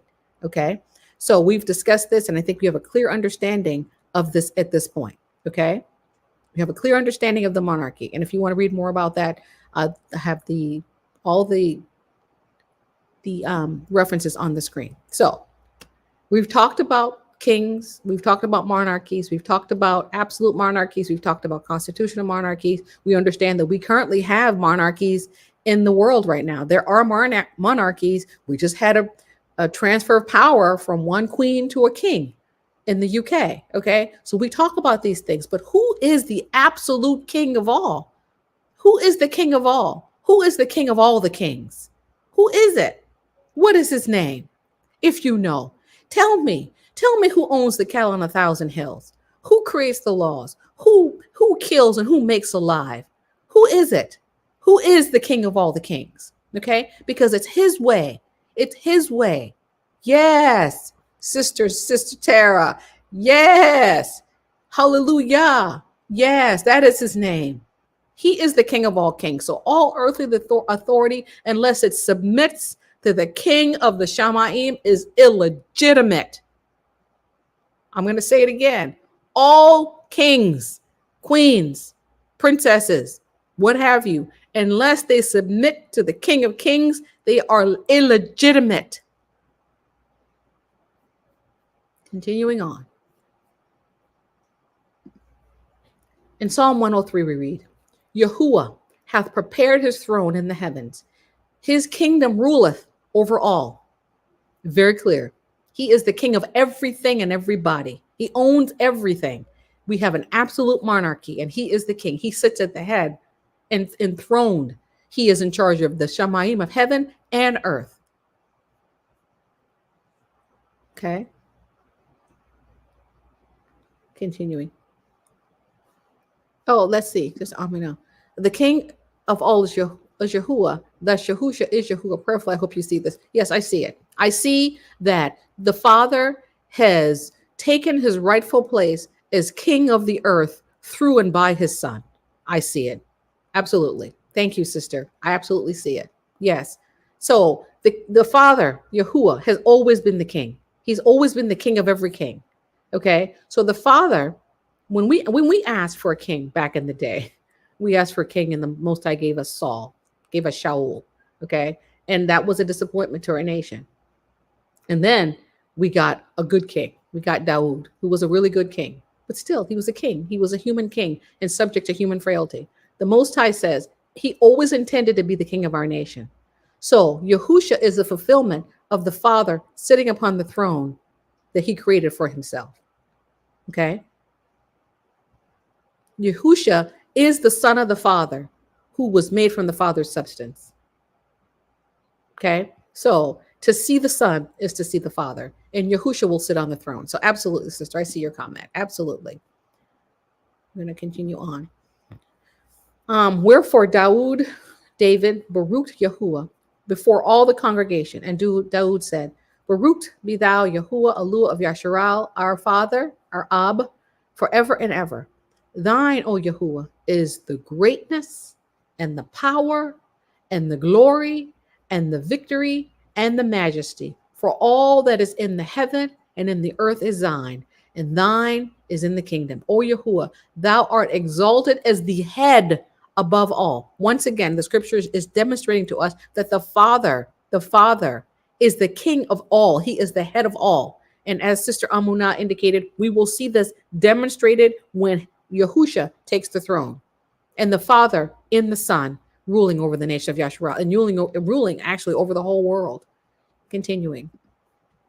Both riches and honor come of thee, and thou reignest over all. And in thine hand is power and might, and in thy hand it is to make great and to give strength unto all. Hallelujah. Hallelujah. Yes, he is all powerful. He is all powerful. All must bow the knee. All must. Okay, so we're going to now talk about tributes finally. We're going to talk about tributes. We have the section called Gifts for the King of Kings. Okay, and so the idea of a tribute is a gift to the king. It's a gift. And there is a particular idea behind it that the king sometimes requires a tribute, and sometimes a tribute is given voluntarily. And what you see demonstrated in that are tithes and offerings. That which is required, the tithe, and that which is offered by just desire of will, an offering. So we read, 7 weeks shalt thou number unto these. Begin to number the 7 weeks from such time as thou beginnest to put the sickle to corn, and thou shalt keep the feast of weeks unto Yahuah thy Eluah with a tribute. Okay, so the Most High is requiring a tribute of a freewill offering of thine hand, which thou shalt give unto Yahuah thy Eluah, according as Yahuah thy Eluah has blessed thee. So the Most High is requiring a tribute of a freewill offering. Give it into my hand, he's saying. Numbers 31.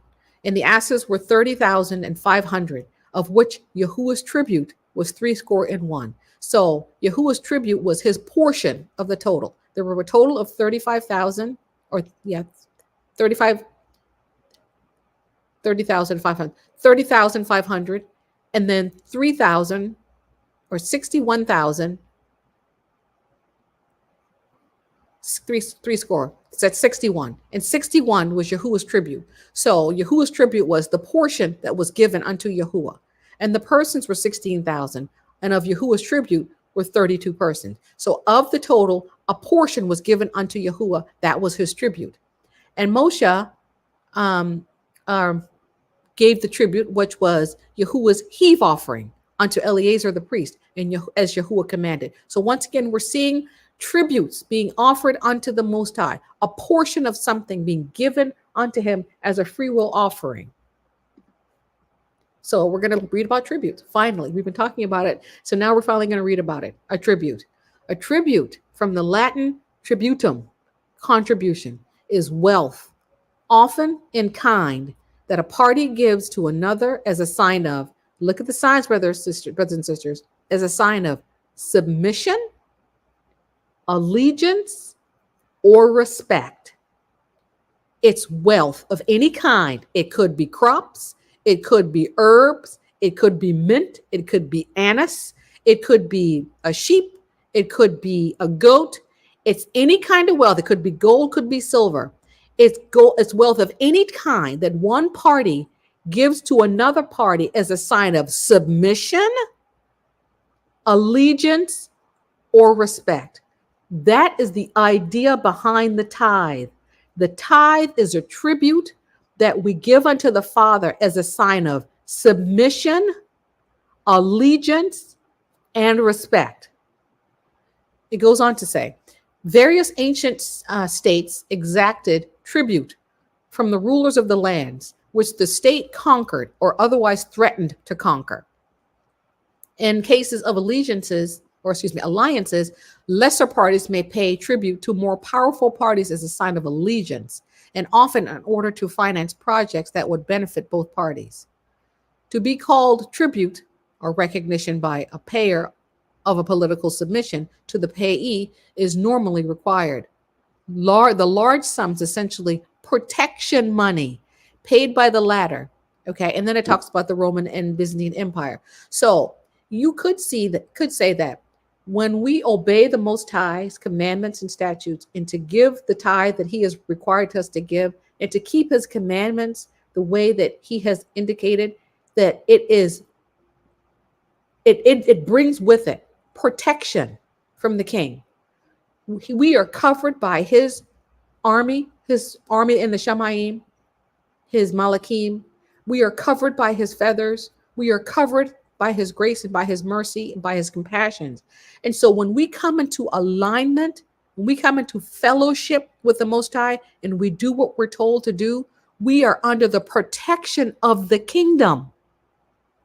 Protection, provision, promises. Merriam-Webster says, a tribute is something given or contributed voluntarily as due or deserved, especially a gift of service showing respect, gratitude, or affection. Okay?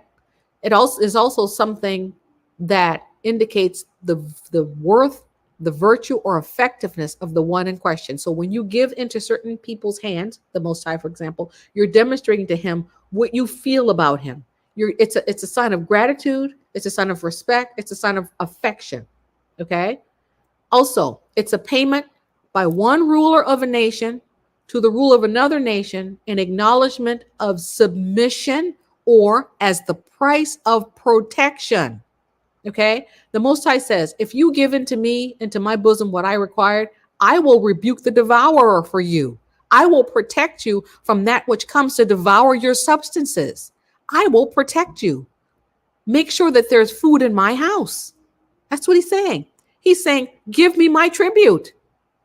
Give me my tribute. It's also an excessive tax, rental, tariff imposed by a government, a sovereign, or there it says a lord. It's a tax imposed by the leader of a monarchy. That's what the tithe is. That's what it is. The leader of our monarch, of our nation, of our kingdom, imposed a tax. And he says, this tax is to go to help the poor. It's to go to help the Levites who have no inheritance. And it's to go and to help the widows and the strangers around you who have a need. That's what the Most High did. This is the tax. He says, I'm going to baruch you. I'm going to place some things into your hand. And then I want you to take what's in your yard and share it with other people and place it in their yards so that everybody has something in their yard, in their hands. He's just so kind. He's just so kind, so kind. Also, a tribute, a gift, a statement made in acknowledgement, gratitude, admiration. It is a payment by one ruler or state to another. So it is payment by the government of the kingdom of Yasharal, who has a king, to the government of the kingdom of heaven, who then administers that payment on the earth to benefit other people. Because the Most High doesn't need our money. He doesn't need anything from us, but he will receive tribute from us and then uses it to be a barakah to other people. He is just so wonderful. Okay, so it just says an obligation to pay a tribute. An obligation to pay a tribute. That is what it is. Continuing on. It is also a gift, a testimonial, a compliment. It is a rent, a tax, and it is paid by a subject to a sovereign. So those who are under the auspices, those who are under the leadership of a monarch are called his subjects. So it is a tax that is paid by a subject to a sovereign. That is a tax. That is a tithe. That's what it is. A tithe is a tribute is a tax is a tithe. That's what it is. So we're understanding these in terms of kingdom talk. So we understand that the Most High instituted a tax for the care of his people. That's what it is. It's the tax of the nation. Tithing. Tithing is giving a portion of one's profit or spoils of war, known in the ancient world from Greece and China. Gifts were made as religious offerings or given to a political authority as a tribute or a tax. That's what it is. So to not pay your tithes in the way that the Most High says is to not pay your kingdom tax. That's what it is. It's required by the citizens, the subjects of the kingdom. We must pay our taxes. We don't want to get in trouble for not paying our taxes. Religious and political uses were often combined since it was common to associate earthly and divine authority. Donations of a tenth portion or a tithe was common apparently because most people counted in tens based on 10 fingers. Okay.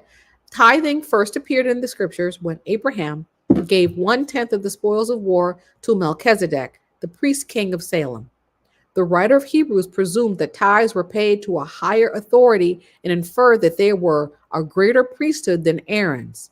Tithing as a tribute to Yah appeared later in Genesis when Yaakov promised to give 1/10 to Yahuah if he returned him home safely. But these tithes were spontaneous and no details were given. Okay, so the idea behind the tithe, once again, it's a tax. It's a tax that the Most High, the sovereign king of the nation of Yisrael, instituted to care for his people and to be honored. To be honored. That's what it is. We don't understand these things when we don't look at the kingdom in terms of what it is. It is a kingdom. It's not a republic. It's a kingdom. Tithes were awarded to the Levites for their priestly service because they would not receive land. They too gave 1/10 of what they received. So the every third year, all of the tithes, all of the wheat and the barley and the grain and the olives and the olive oil and the animals, whatever was collected goes into a storehouse for the Levites, for the poor. Okay. But even from the Levites, whatever they received, they also tithed. They tithed of what they received because it's a tax that everybody is required to pay. Okay. If a person did not want to give what he produced, he could give 120% of its value. So let's say, for instance, you didn't want to give any of your wheat to the Most High. So the Most High says, okay, we'll take the value of that wheat and give me 120% of that, and then give that into the coffers of the Levites. So you could redeem your crops. For livestock, however, there could be no substitution. For livestock, you had to give it. You could not redeem it. You couldn't just give a portion of money to redeem your livestock. You had to give it. Animals passed single file under a rod dipped in coloring, and every 10th one was marked. Selecting inferior animals was prohibited. And we're going to see in the book of Malachi that that's exactly what they did. They selected inferior animals and gave them unto the Most High. Okay, so we're going to skip ahead here. We already read about Deuteronomy, about the bringing your Tithe before the Most High. So we're going to skip ahead. Okay. Tithing indicated Yasharal's devotion to Yahuah. I'm going to read that again. Tithing indicated Yasharal's devotion to Yahuah, and the people did not always give as they should. Withholding tithes and offerings was regarded as robbing Yahuah, but great prosperity was promised if they would obey. When the people forsook worship of Yahuah, their tithes went to idols. Hezekiah oversaw the restoration of obedience to Yahuah during which so much was given in tithes and offering that rooms, oh my gosh, this makes me so happy, that so much was given in tithes and offerings that rooms had to be prepared in the house of Yahuah to receive all of them. That's so honoring to the Most High. It's so honoring to him. Upon return from captivity, Nehemiah led another restoration and made sure that tithes and offerings were collected so the Levites would not have to work in the fields. Yahusha refocused attention on inward attitudes. He criticized some who went as far as to tithe tiny grains of spice, not because they tithed, but because they neglected the weightier matters of the law. He regarded stewardship of finances as an indication of trustworthiness of spiritual things, which were more important. So it's important to be good stewards of both spiritual things and physical things.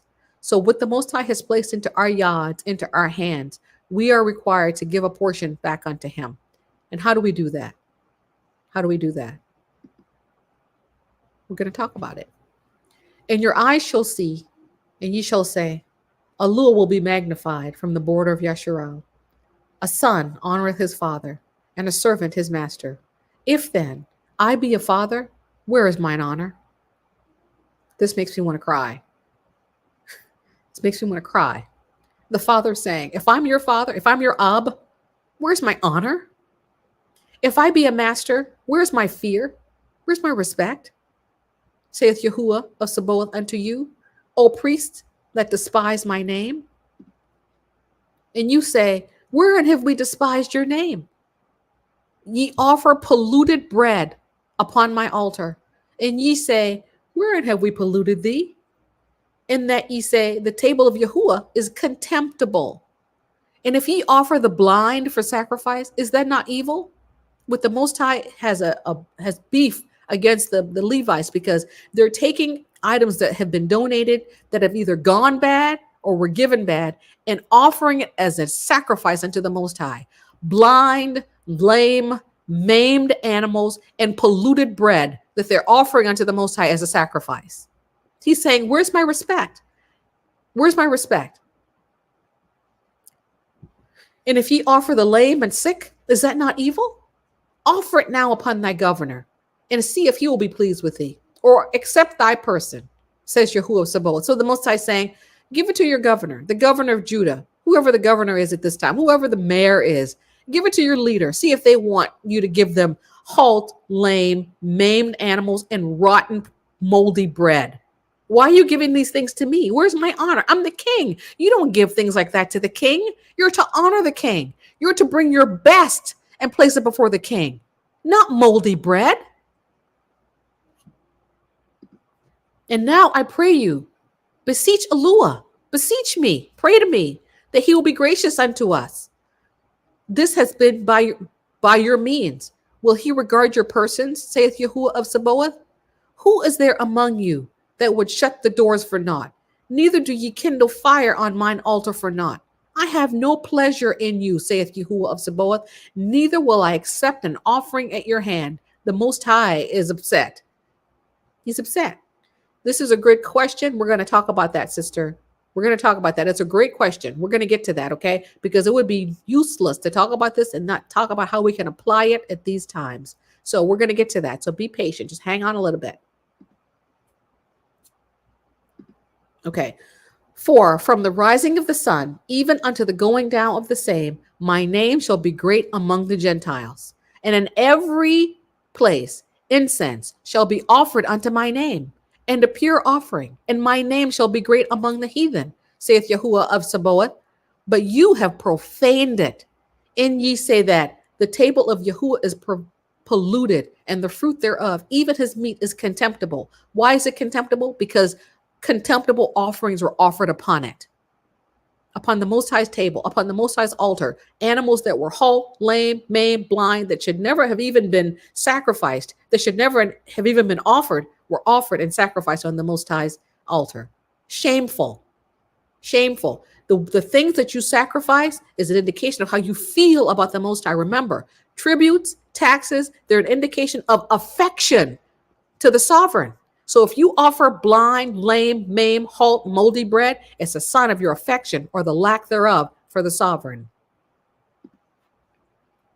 Ye also said, behold, what a weariness it is, and ye have snuffed at it, saith Yahuah of Sabaoth, and ye brought that which was torn, and the lame, and the sick. Thus ye brought an offering. Should I accept this of your hand? You bring me an offering that's not worthy, but should I accept it? Saith Yahuah. But cursed be the deceiver, which hath in his flock a male, and voweth and sacrifices unto Yahuah a corrupt thing. For I am a great king, saith Yahuah of Sabaoth, and my name is dreadful among the heathen. Don't you know it? Don't you know the reputation I have even among the heathen? Yet you bring me something that's not worthy of the honor of a king? I am a great king. Don't you know it? Bring my tithe, bring my offering into my house. Continuing. And he shall sit as a refiner. That was Malachi chapter 1. And he shall sit as a refiner and a purifier of silver. And he shall purify the sons of Levi and purge them as gold and silver, that they may offer unto Yahuah an offering in righteousness. Then shall the offering of Yehudah and Jerusalem be pleasant unto Yahuah, as in the days of old, as in the former years.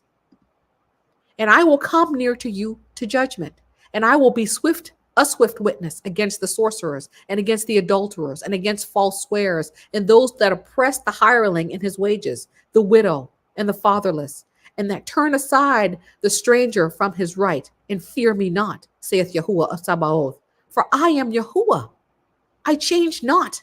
Therefore ye sons of Jacob are not consumed. Even from the days of your fathers ye were gone away from mine ordinances, and have not kept them. Return unto me, and I will return unto you, saith Yahuah of Sabaoth. But ye said, wherein shall we return? Will a man rob a lua? Yet ye have robbed me. But ye say, wherein have we robbed thee? In tithes and offerings. Ye are cursed with a curse, for ye have robbed me, even this whole nation. The Most High is saying, you have not given me my tribute. I am a great king. My name is great among the heathen. But you, my people, you give me rotten bread and blind sheep. Where is my honor? Where is my respect? Where is my tribute? Don't you know that what you give into my hand from what I've given into your hand is a sign of your love and your respect and your honor for me? Is this what you think of me? Is this what you think of me, my people? You've robbed me in tithe and offering. I know what I gave into your hand, and I know what my tithe should be of what I gave into your hand. You've robbed me because you kept it back for yourself. Just like Achan kept back the riches and the wealth for himself, a curse fell upon his house. Then a curse will be upon the houses of those who keep back that which belongs to the Most High. This is what he's saying. The whole nation is under curse. So, we don't want to be under curse. We've been under a curse. We don't want to continue being under a curse. So we've got to give to the Most High what is due his name. And this is what's due him. 3 main categories of tithes and offerings for us in this present day. Our time, our money, our resources, and our talents. We must give what the Most High has placed into our hands back into his hands. Okay? So as I inquired the Most High about this, the Most High says we are to tithe of our time. There are 12 hours in a day. A tithe of that is 1.2 hours or 72 minutes. A tithe of our day, 72 minutes in the Most High's presence, praying, reading the scriptures, worship, singing songs, hymns, whatever. At least 72 minutes. Any more than that is an offering.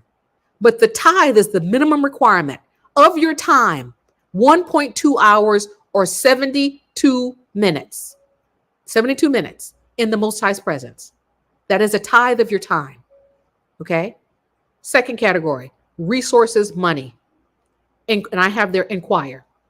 We are to offer 10% of what the Most High places in our hands. And it doesn't matter the source. It doesn't matter if it's a paycheck. It doesn't matter if it's an annuity. It doesn't matter if it's dividends, stock options. It doesn't matter what it is. If the Most High places it into your hands, look for ways to give it back, give 10% back to him. How do we do that? How do we do that? You should be looking for ways to assist your brothers and your sisters who are Yasharalites, who are Yasharala.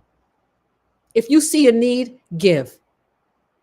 So when you get your paycheck, whatever it is, estimate what 10% of your net, the amount of money that's in your hand, in your bank account that you get every 2 weeks or week or day or however you're paid, take 10% of that and either take it and put it aside or take it and estimate it in your mind what it is.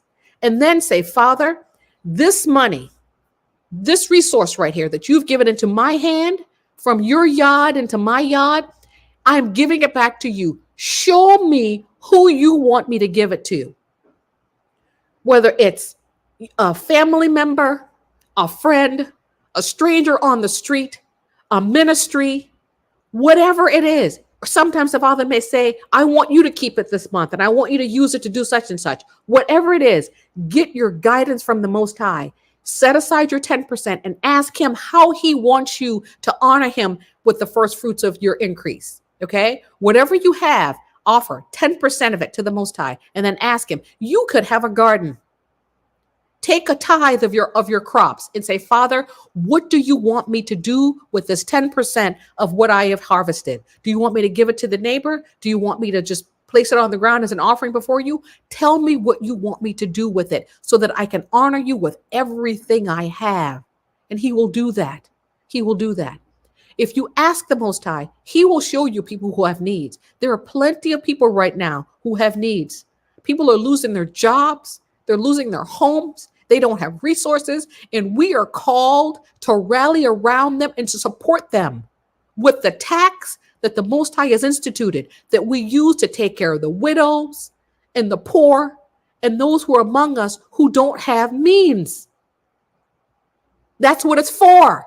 So if you're taking your 10% and you're using it for yourself, the Most High will not rebuke the devourer on your behalf, because that belongs to him.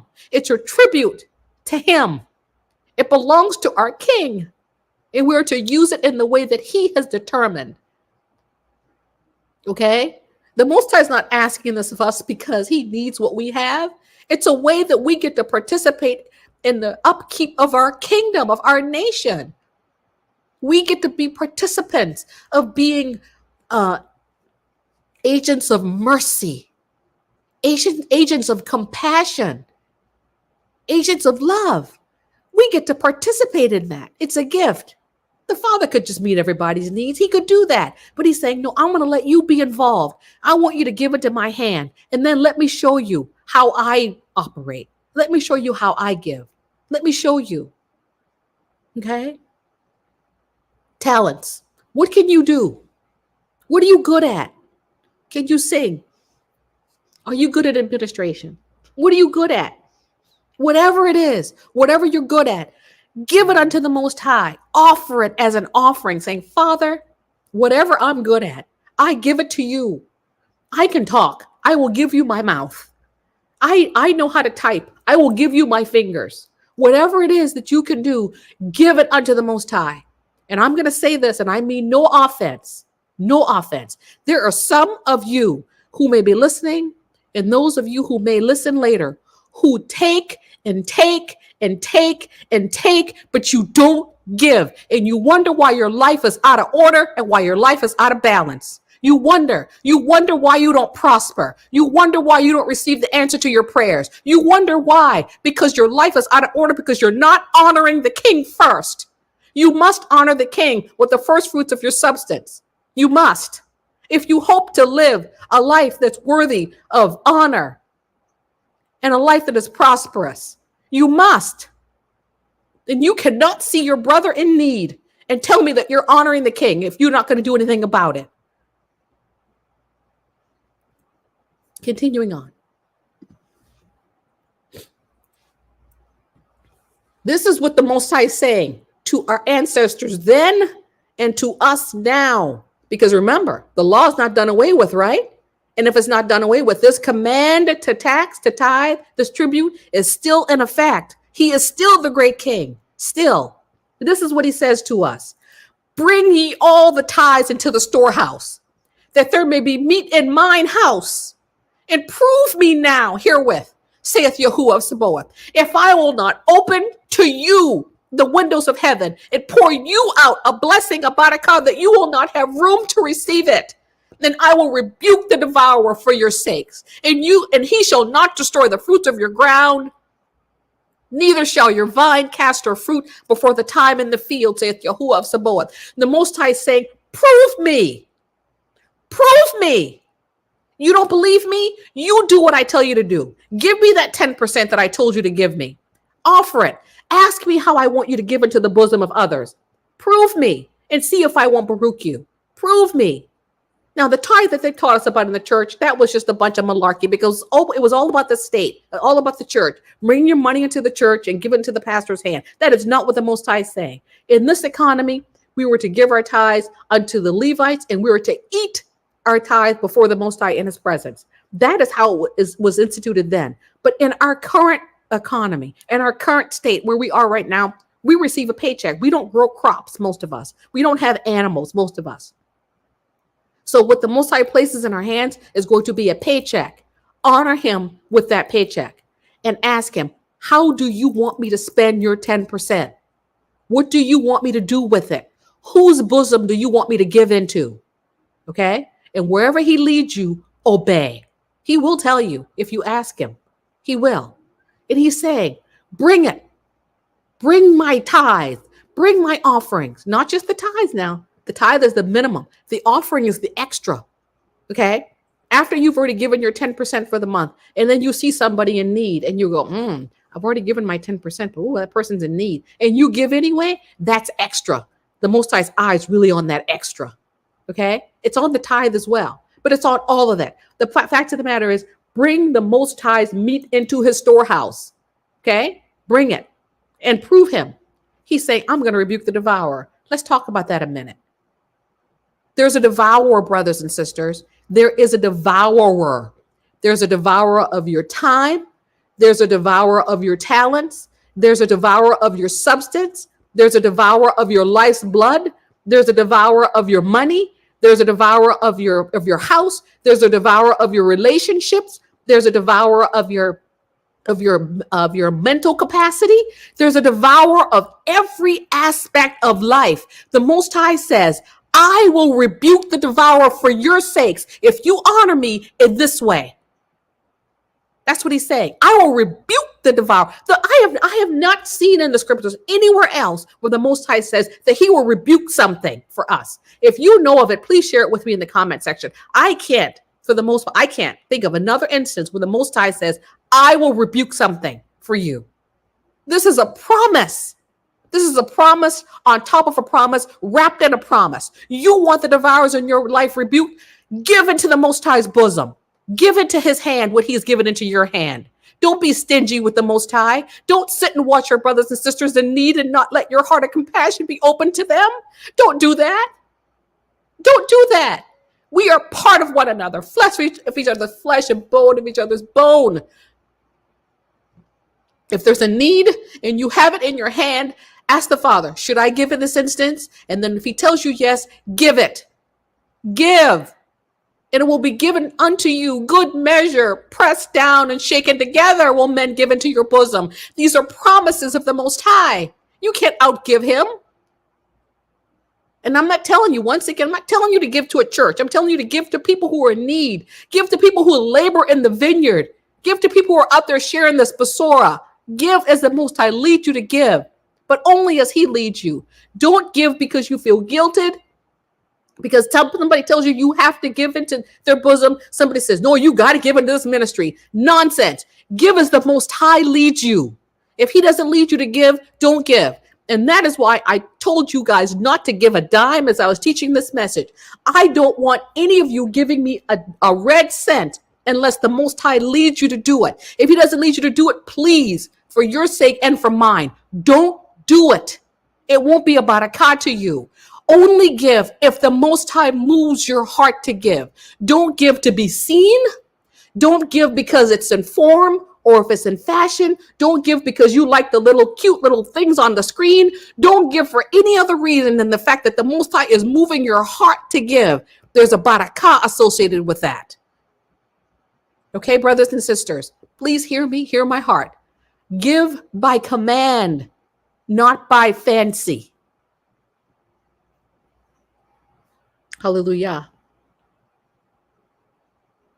He also goes on to say that the devourer will not destroy the fruits of your ground.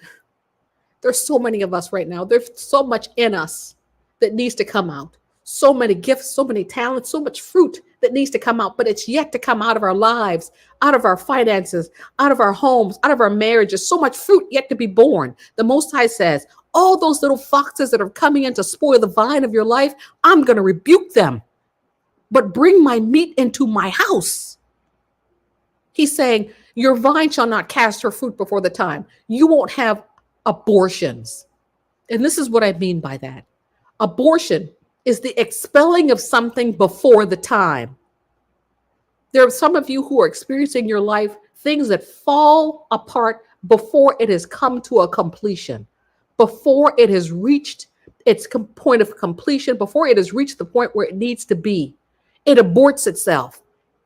The Most High saying, you honor me with first fruits of your substance, and I will rebuke that devourer as well. And I will allow the things in your life to come to a completion, to complete themselves and to bear much fruit. Prove me, he says. Prove me. Prove me. So let's do that. Let's prove him. Let's prove him. He goes on to say, all the nations shall call you Baruched, blessed, and you shall be a delightsome land, saith Yahuah of Sabaoth. Your words have been stout against me, Yahuah, saith Yahuah. Yet ye say, what have we spoken so much against thee? Ye have said, it is vain to serve Yahuah. What profit is it that we have kept his ordinance, and that we have walked mournfully before Yahuah of Sabaoth? And now we call the proud happy. Yea, they that work wickedness are set up. Yea, they that tempt allure are even delivered. Oh my goodness, these people, they're kind of, the Most High says you've been stout, meaning you've been kind of resistant. You've been like resentful and critical of me. Yes, you've been critical of me. You're saying what profit is it for us that we serve the Most High? Even the people who don't serve him, they get delivered when they cry out to the Most High. So why should we serve him? Nonsense. Nonsense. We serve him because we love him. Nonsense. So the Most High says, when you say these things, I hear you. I hear you. When you think them, I see your thoughts. You can't hide anything from me. He says, on all nations shall call you blessed, shall call you Baruched, for you will be a delightsome land. This is okay. And your words have been stout against me. I just read that. Did I have this in here twice? Yes, twice. And then they that feared Yahuah spake often one to another. And Yahuah hearkened and heard it. And the book of remembrance was written before him for them that feared Yahuah, that thought upon his name. And they shall be mine. My mom sings this. My mom called me a few weeks ago and was singing this song. And they shall be mine. And they shall be mine to call his name. When he comes to take up his jewels, they shall be mine. They shall be mine. One of those old Negro spirituals. And they shall be mine, saith Yahuah of Sabaoth, in the day when I make up my jewels, and I will spare them, as a man spareth his own son that serveth him. And then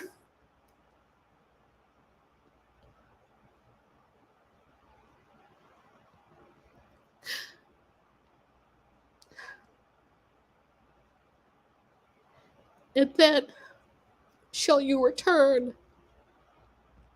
and discern between righteous and wicked, between him that serveth Yahuah and him that serveth him not. All of these promises, the Most High is hinging on us giving into his bosom by giving into the bosom of those in need and those who serve, those who are serving in the roles of priests, those who are laboring, those who produce videos on YouTube, those who share on Facebook and Instagram, those who are out there, those who are in assemblies, those who are laboring, those who are in need. These are the avenues that the Most High is saying, give, give, give, give. And there could be others. There could be charities that the Most High wants you to give into. Seek him, and he will let you know how he wants you to use the resources that he's placed into your hands that you're now giving back into his. For behold, the day cometh that shall burn as an oven, and all the proud, yea, all that do wickedly shall be stubble. And that day that cometh shall burn them up, saith Yahuah of Sabaoth, that it shall leave them neither root nor branch. But unto you that fear my name shall the Son of Righteousness arise with healing in his wings. And ye shall go forth and grow up as calves of the stall, and ye shall tread down the wicked, for they shall be ashes under the soles of your feet. In that day shall I do this, saith Yahuah of Sabaoth. This is Malachi chapter 4. One day we're going to go out. We're going to be as calves to the stall. We're going to run out of this place like we have never run before. We're going to leave this place and we're going to go home. And the Most High will bring a healing upon this nation that we've never known. He will heal us emotionally and spiritually and physically. He will heal our marriages. He will heal our resources and our finances. He will heal every area of our life. But these promises, he's hinged on us giving to him, meaning giving to those in need and giving to those who serve, and however else the Most High leads you to give. It could be somebody on the street corner with a sign saying, I need $20. If the Most High leads you to give, give. And this is my message for today. What the Most High has placed into your hands that's designed and designated for him, don't eat it. Don't use it. It won't be a barakah to you. It won't be. And those of you who are takers, who love to receive but don't give, that's got to change. That's got to change. We are to be like the Father, and the Father is a giver. So to be like him is to be a giver. Let us be givers. Let us be givers of grace, givers of mercy, givers of compassion, givers of love, givers of forgiveness, givers of resources, givers of encouragement. Let us be givers of every kind, and let us serve the Most High and serve one another. For we are the royal family of the kingdom, of the absolute monarchy, of the kingdom of heaven, Shamayim, that has come down to the earth. So let us serve, brothers and sisters. Let us serve one another. Let us serve, and let us give, and let us love. And that is what the Most High wanted to bring today. And I'll be honest, when the Most High gave me this message 2 months ago, I thought to myself, what could I possibly say about tithing and an offering? I have no idea. And he said, I'll show you. And he did. And I had no idea that we were going to go here. But he said what he wanted to say. And he also wants us to know that during this time, there's going to be an economic shaking in addition to every other kind of shaking that's happening right now. People are already getting to feel the effects of it.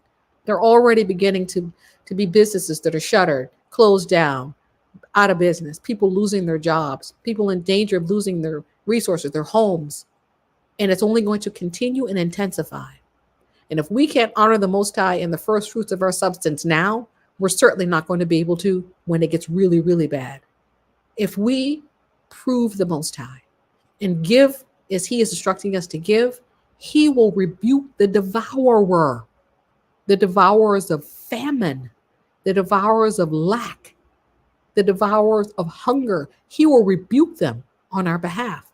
So let us be faithful to do as he is instructing us to do today. Okay? I love you all very much. I don't know if there were any questions. If there are any questions, I'll be happy to try to entertain them before we end for the day. But I think someone just said something. Yeah, Felicia, Sister Felicia says, we never have lack. So giving should not be a problem. Yes, my sister, it should not be.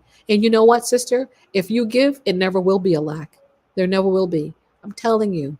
The scripture says that he that giveth or lendeth to the poor, lendeth to the Most High. The Most High watches. Do you remember Yahushua was at the temple? And you know what he was doing at the temple? He was watching to see who was giving into the temple treasury. The same way that Messiah was watching to see who was giving into the temple treasury, the Most High watches to see whose bosom we give into and how we honor him with the first fruits of our substance. And there's one person that gave that Yahushua really pointed out. He said, this woman, this little widow woman, she has given more than all of those. And there are people who walk in by who are putting lots of money in the temple treasury. But he said, no, this one, she gave more than them all because she gave from her lack, not from her plenty. She gave the little bit that she had because she wanted to be honoring to the Most High. The Most High saw that gift. And I have to believe that he multiplied it 100-fold for her. Okay. Let me see if there are any questions. Let's see. Okay. Let's see. Yes. The Most High. Yes. Thank you for sharing that. The Most High will honor us as we honor him. He is the king. He is the king.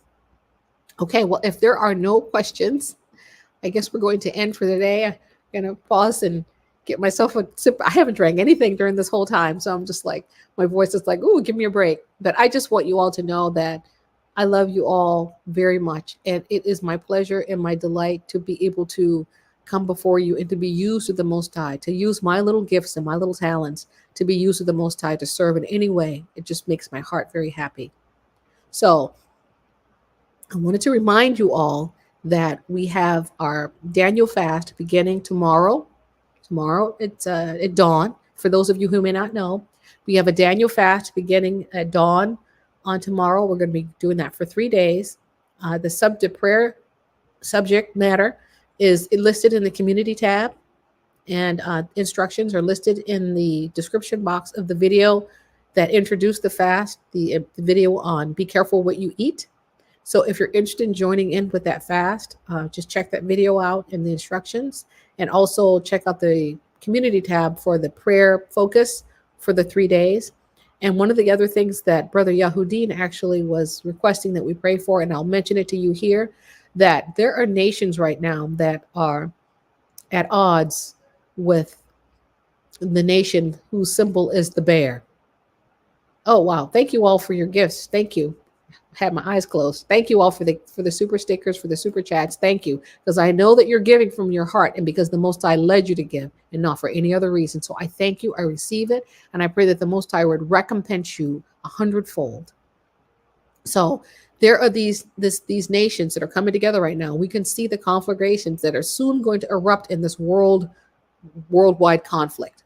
But there's one nation in particular that the whole world is beating up on right now. The whole world is bringing sanctions against this nation and saying that this nation is to be looked at in such a way to make us think that these are the villains. So Brother Yahuddin was indicating that we really need to be prayerful that the Most High would use the nations that he chooses to use at this time to help bring about our deliverance and to help bring judgment on Babylon, that the Most High would strengthen the nations that he chooses to use in this time to bring about his will. So we would add that to our prayer list as well as we embark on this fast beginning on tomorrow. So, and I just pray that the Most High would speak to us and reveal things to us and help us to be givers, not only of our resources, but also of our time, because that's precious to the Most High, the time that we spend in his presence. So I love you all. I thank you all for the wonderful gifts. Oh, so glad, Metamorphosis. Thank you. I'm so good. Thank you for the gift. And I'm glad you're going to be joining in on the fast. Daughter of Zion says the bear is going to win when it's all said and done. You know why I believe you're right, sister, daughter of Zion? Because the Most High used the bear to defeat Babylon before, and I believe he will do it again. Remember the Medes and the Persians? Their symbol was a bear, and the Most High has a sense of humor. And I believe the Most High will once again use the bear to defeat Babylon and help free his people. It was Cyrus, the leader of the Medes and the Persians, who the Most High brought the edict to return us home to our homeland after they defeated Babylon. And I'm not saying the Most High is going to do the same thing, but it's very possible. That's where my eyes are on. So I think you have a great point there, sister. Thank you. Thank you. Thank you all so much for the gifts. Once again, I know that you're giving it because the Most High is leading your heart and not for any other reason. And I thank you. I receive it. And I pray that the Most High would recompense you 100-fold upon 100-fold. And that he would not only recompense you in physical things, but also spiritual things and family things and things of peace of mind and peace of heart and peace of soul. And that all of your needs, all of your wishes and desires that are Yah given be met. That is my prayer for you. That is my prayer. Someone says, do you have a separate Cash App? Yes, YouTube does take 30%. They do. Yes, I do have a Cash App. Let's see if I can remember it. It's let's see. Yes, YouTube does take 30%. Thank you, sister. So I just put that in the comment section for you. I think I did. Okay. So if anybody's interested, there is absolutely ever no pressure to give at all, ever, ever, ever. And I never want anyone to feel pressure to give in any way, shape, or form. But that is the Cash App on the screen. And I want you also to know that when you show up, that's a gift. When you comment, that's a gift. When you subscribe or share the videos, that's a gift. It's a gift to me. It's a gift. Just a kind word, just a shalom, that's a gift. So I thank you for every gift that you have given to me. Everyone, every day, every time you're here and you're ready to receive the word and you receive the word, whether it's an easy, soft word or whether it's a hard word, you receive it and you receive what the Most High has for you. Those are gifts to me. And I just want to thank you. Just thank you, thank you, thank you so much. So thank you all for the super stickers. Thank you all for being here today. Oh, Sister Ray Towns. Oh, my sister, I got your email. I'm going to respond. Got your email, sister. So good to see your beautiful face. I'm going to respond to you shortly, but I did get your email. Okay. But I just want to thank you all for being here. And I want to thank you all for using what is in your hand, whether it's your time, your talents, or your money. Give it all to the Most High because he is King of all kings.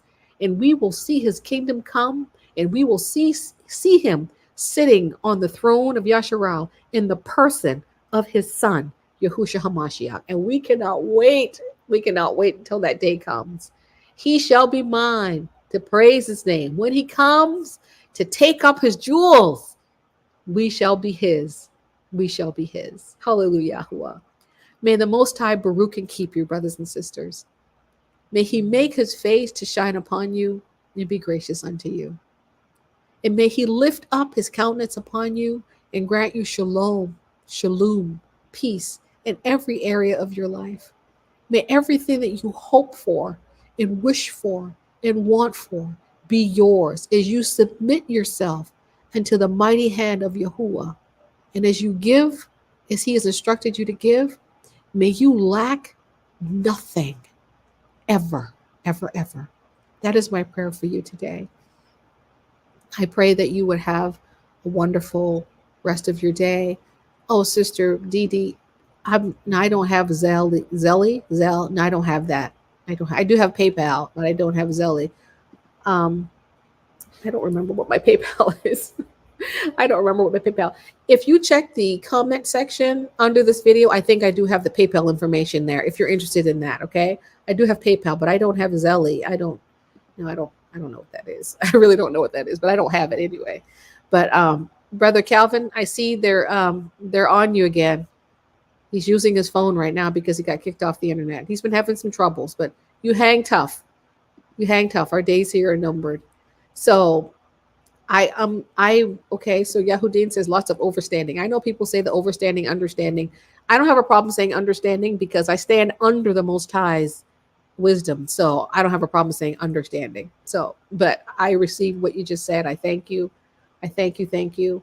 And thank you, Sister Mariah, for sharing.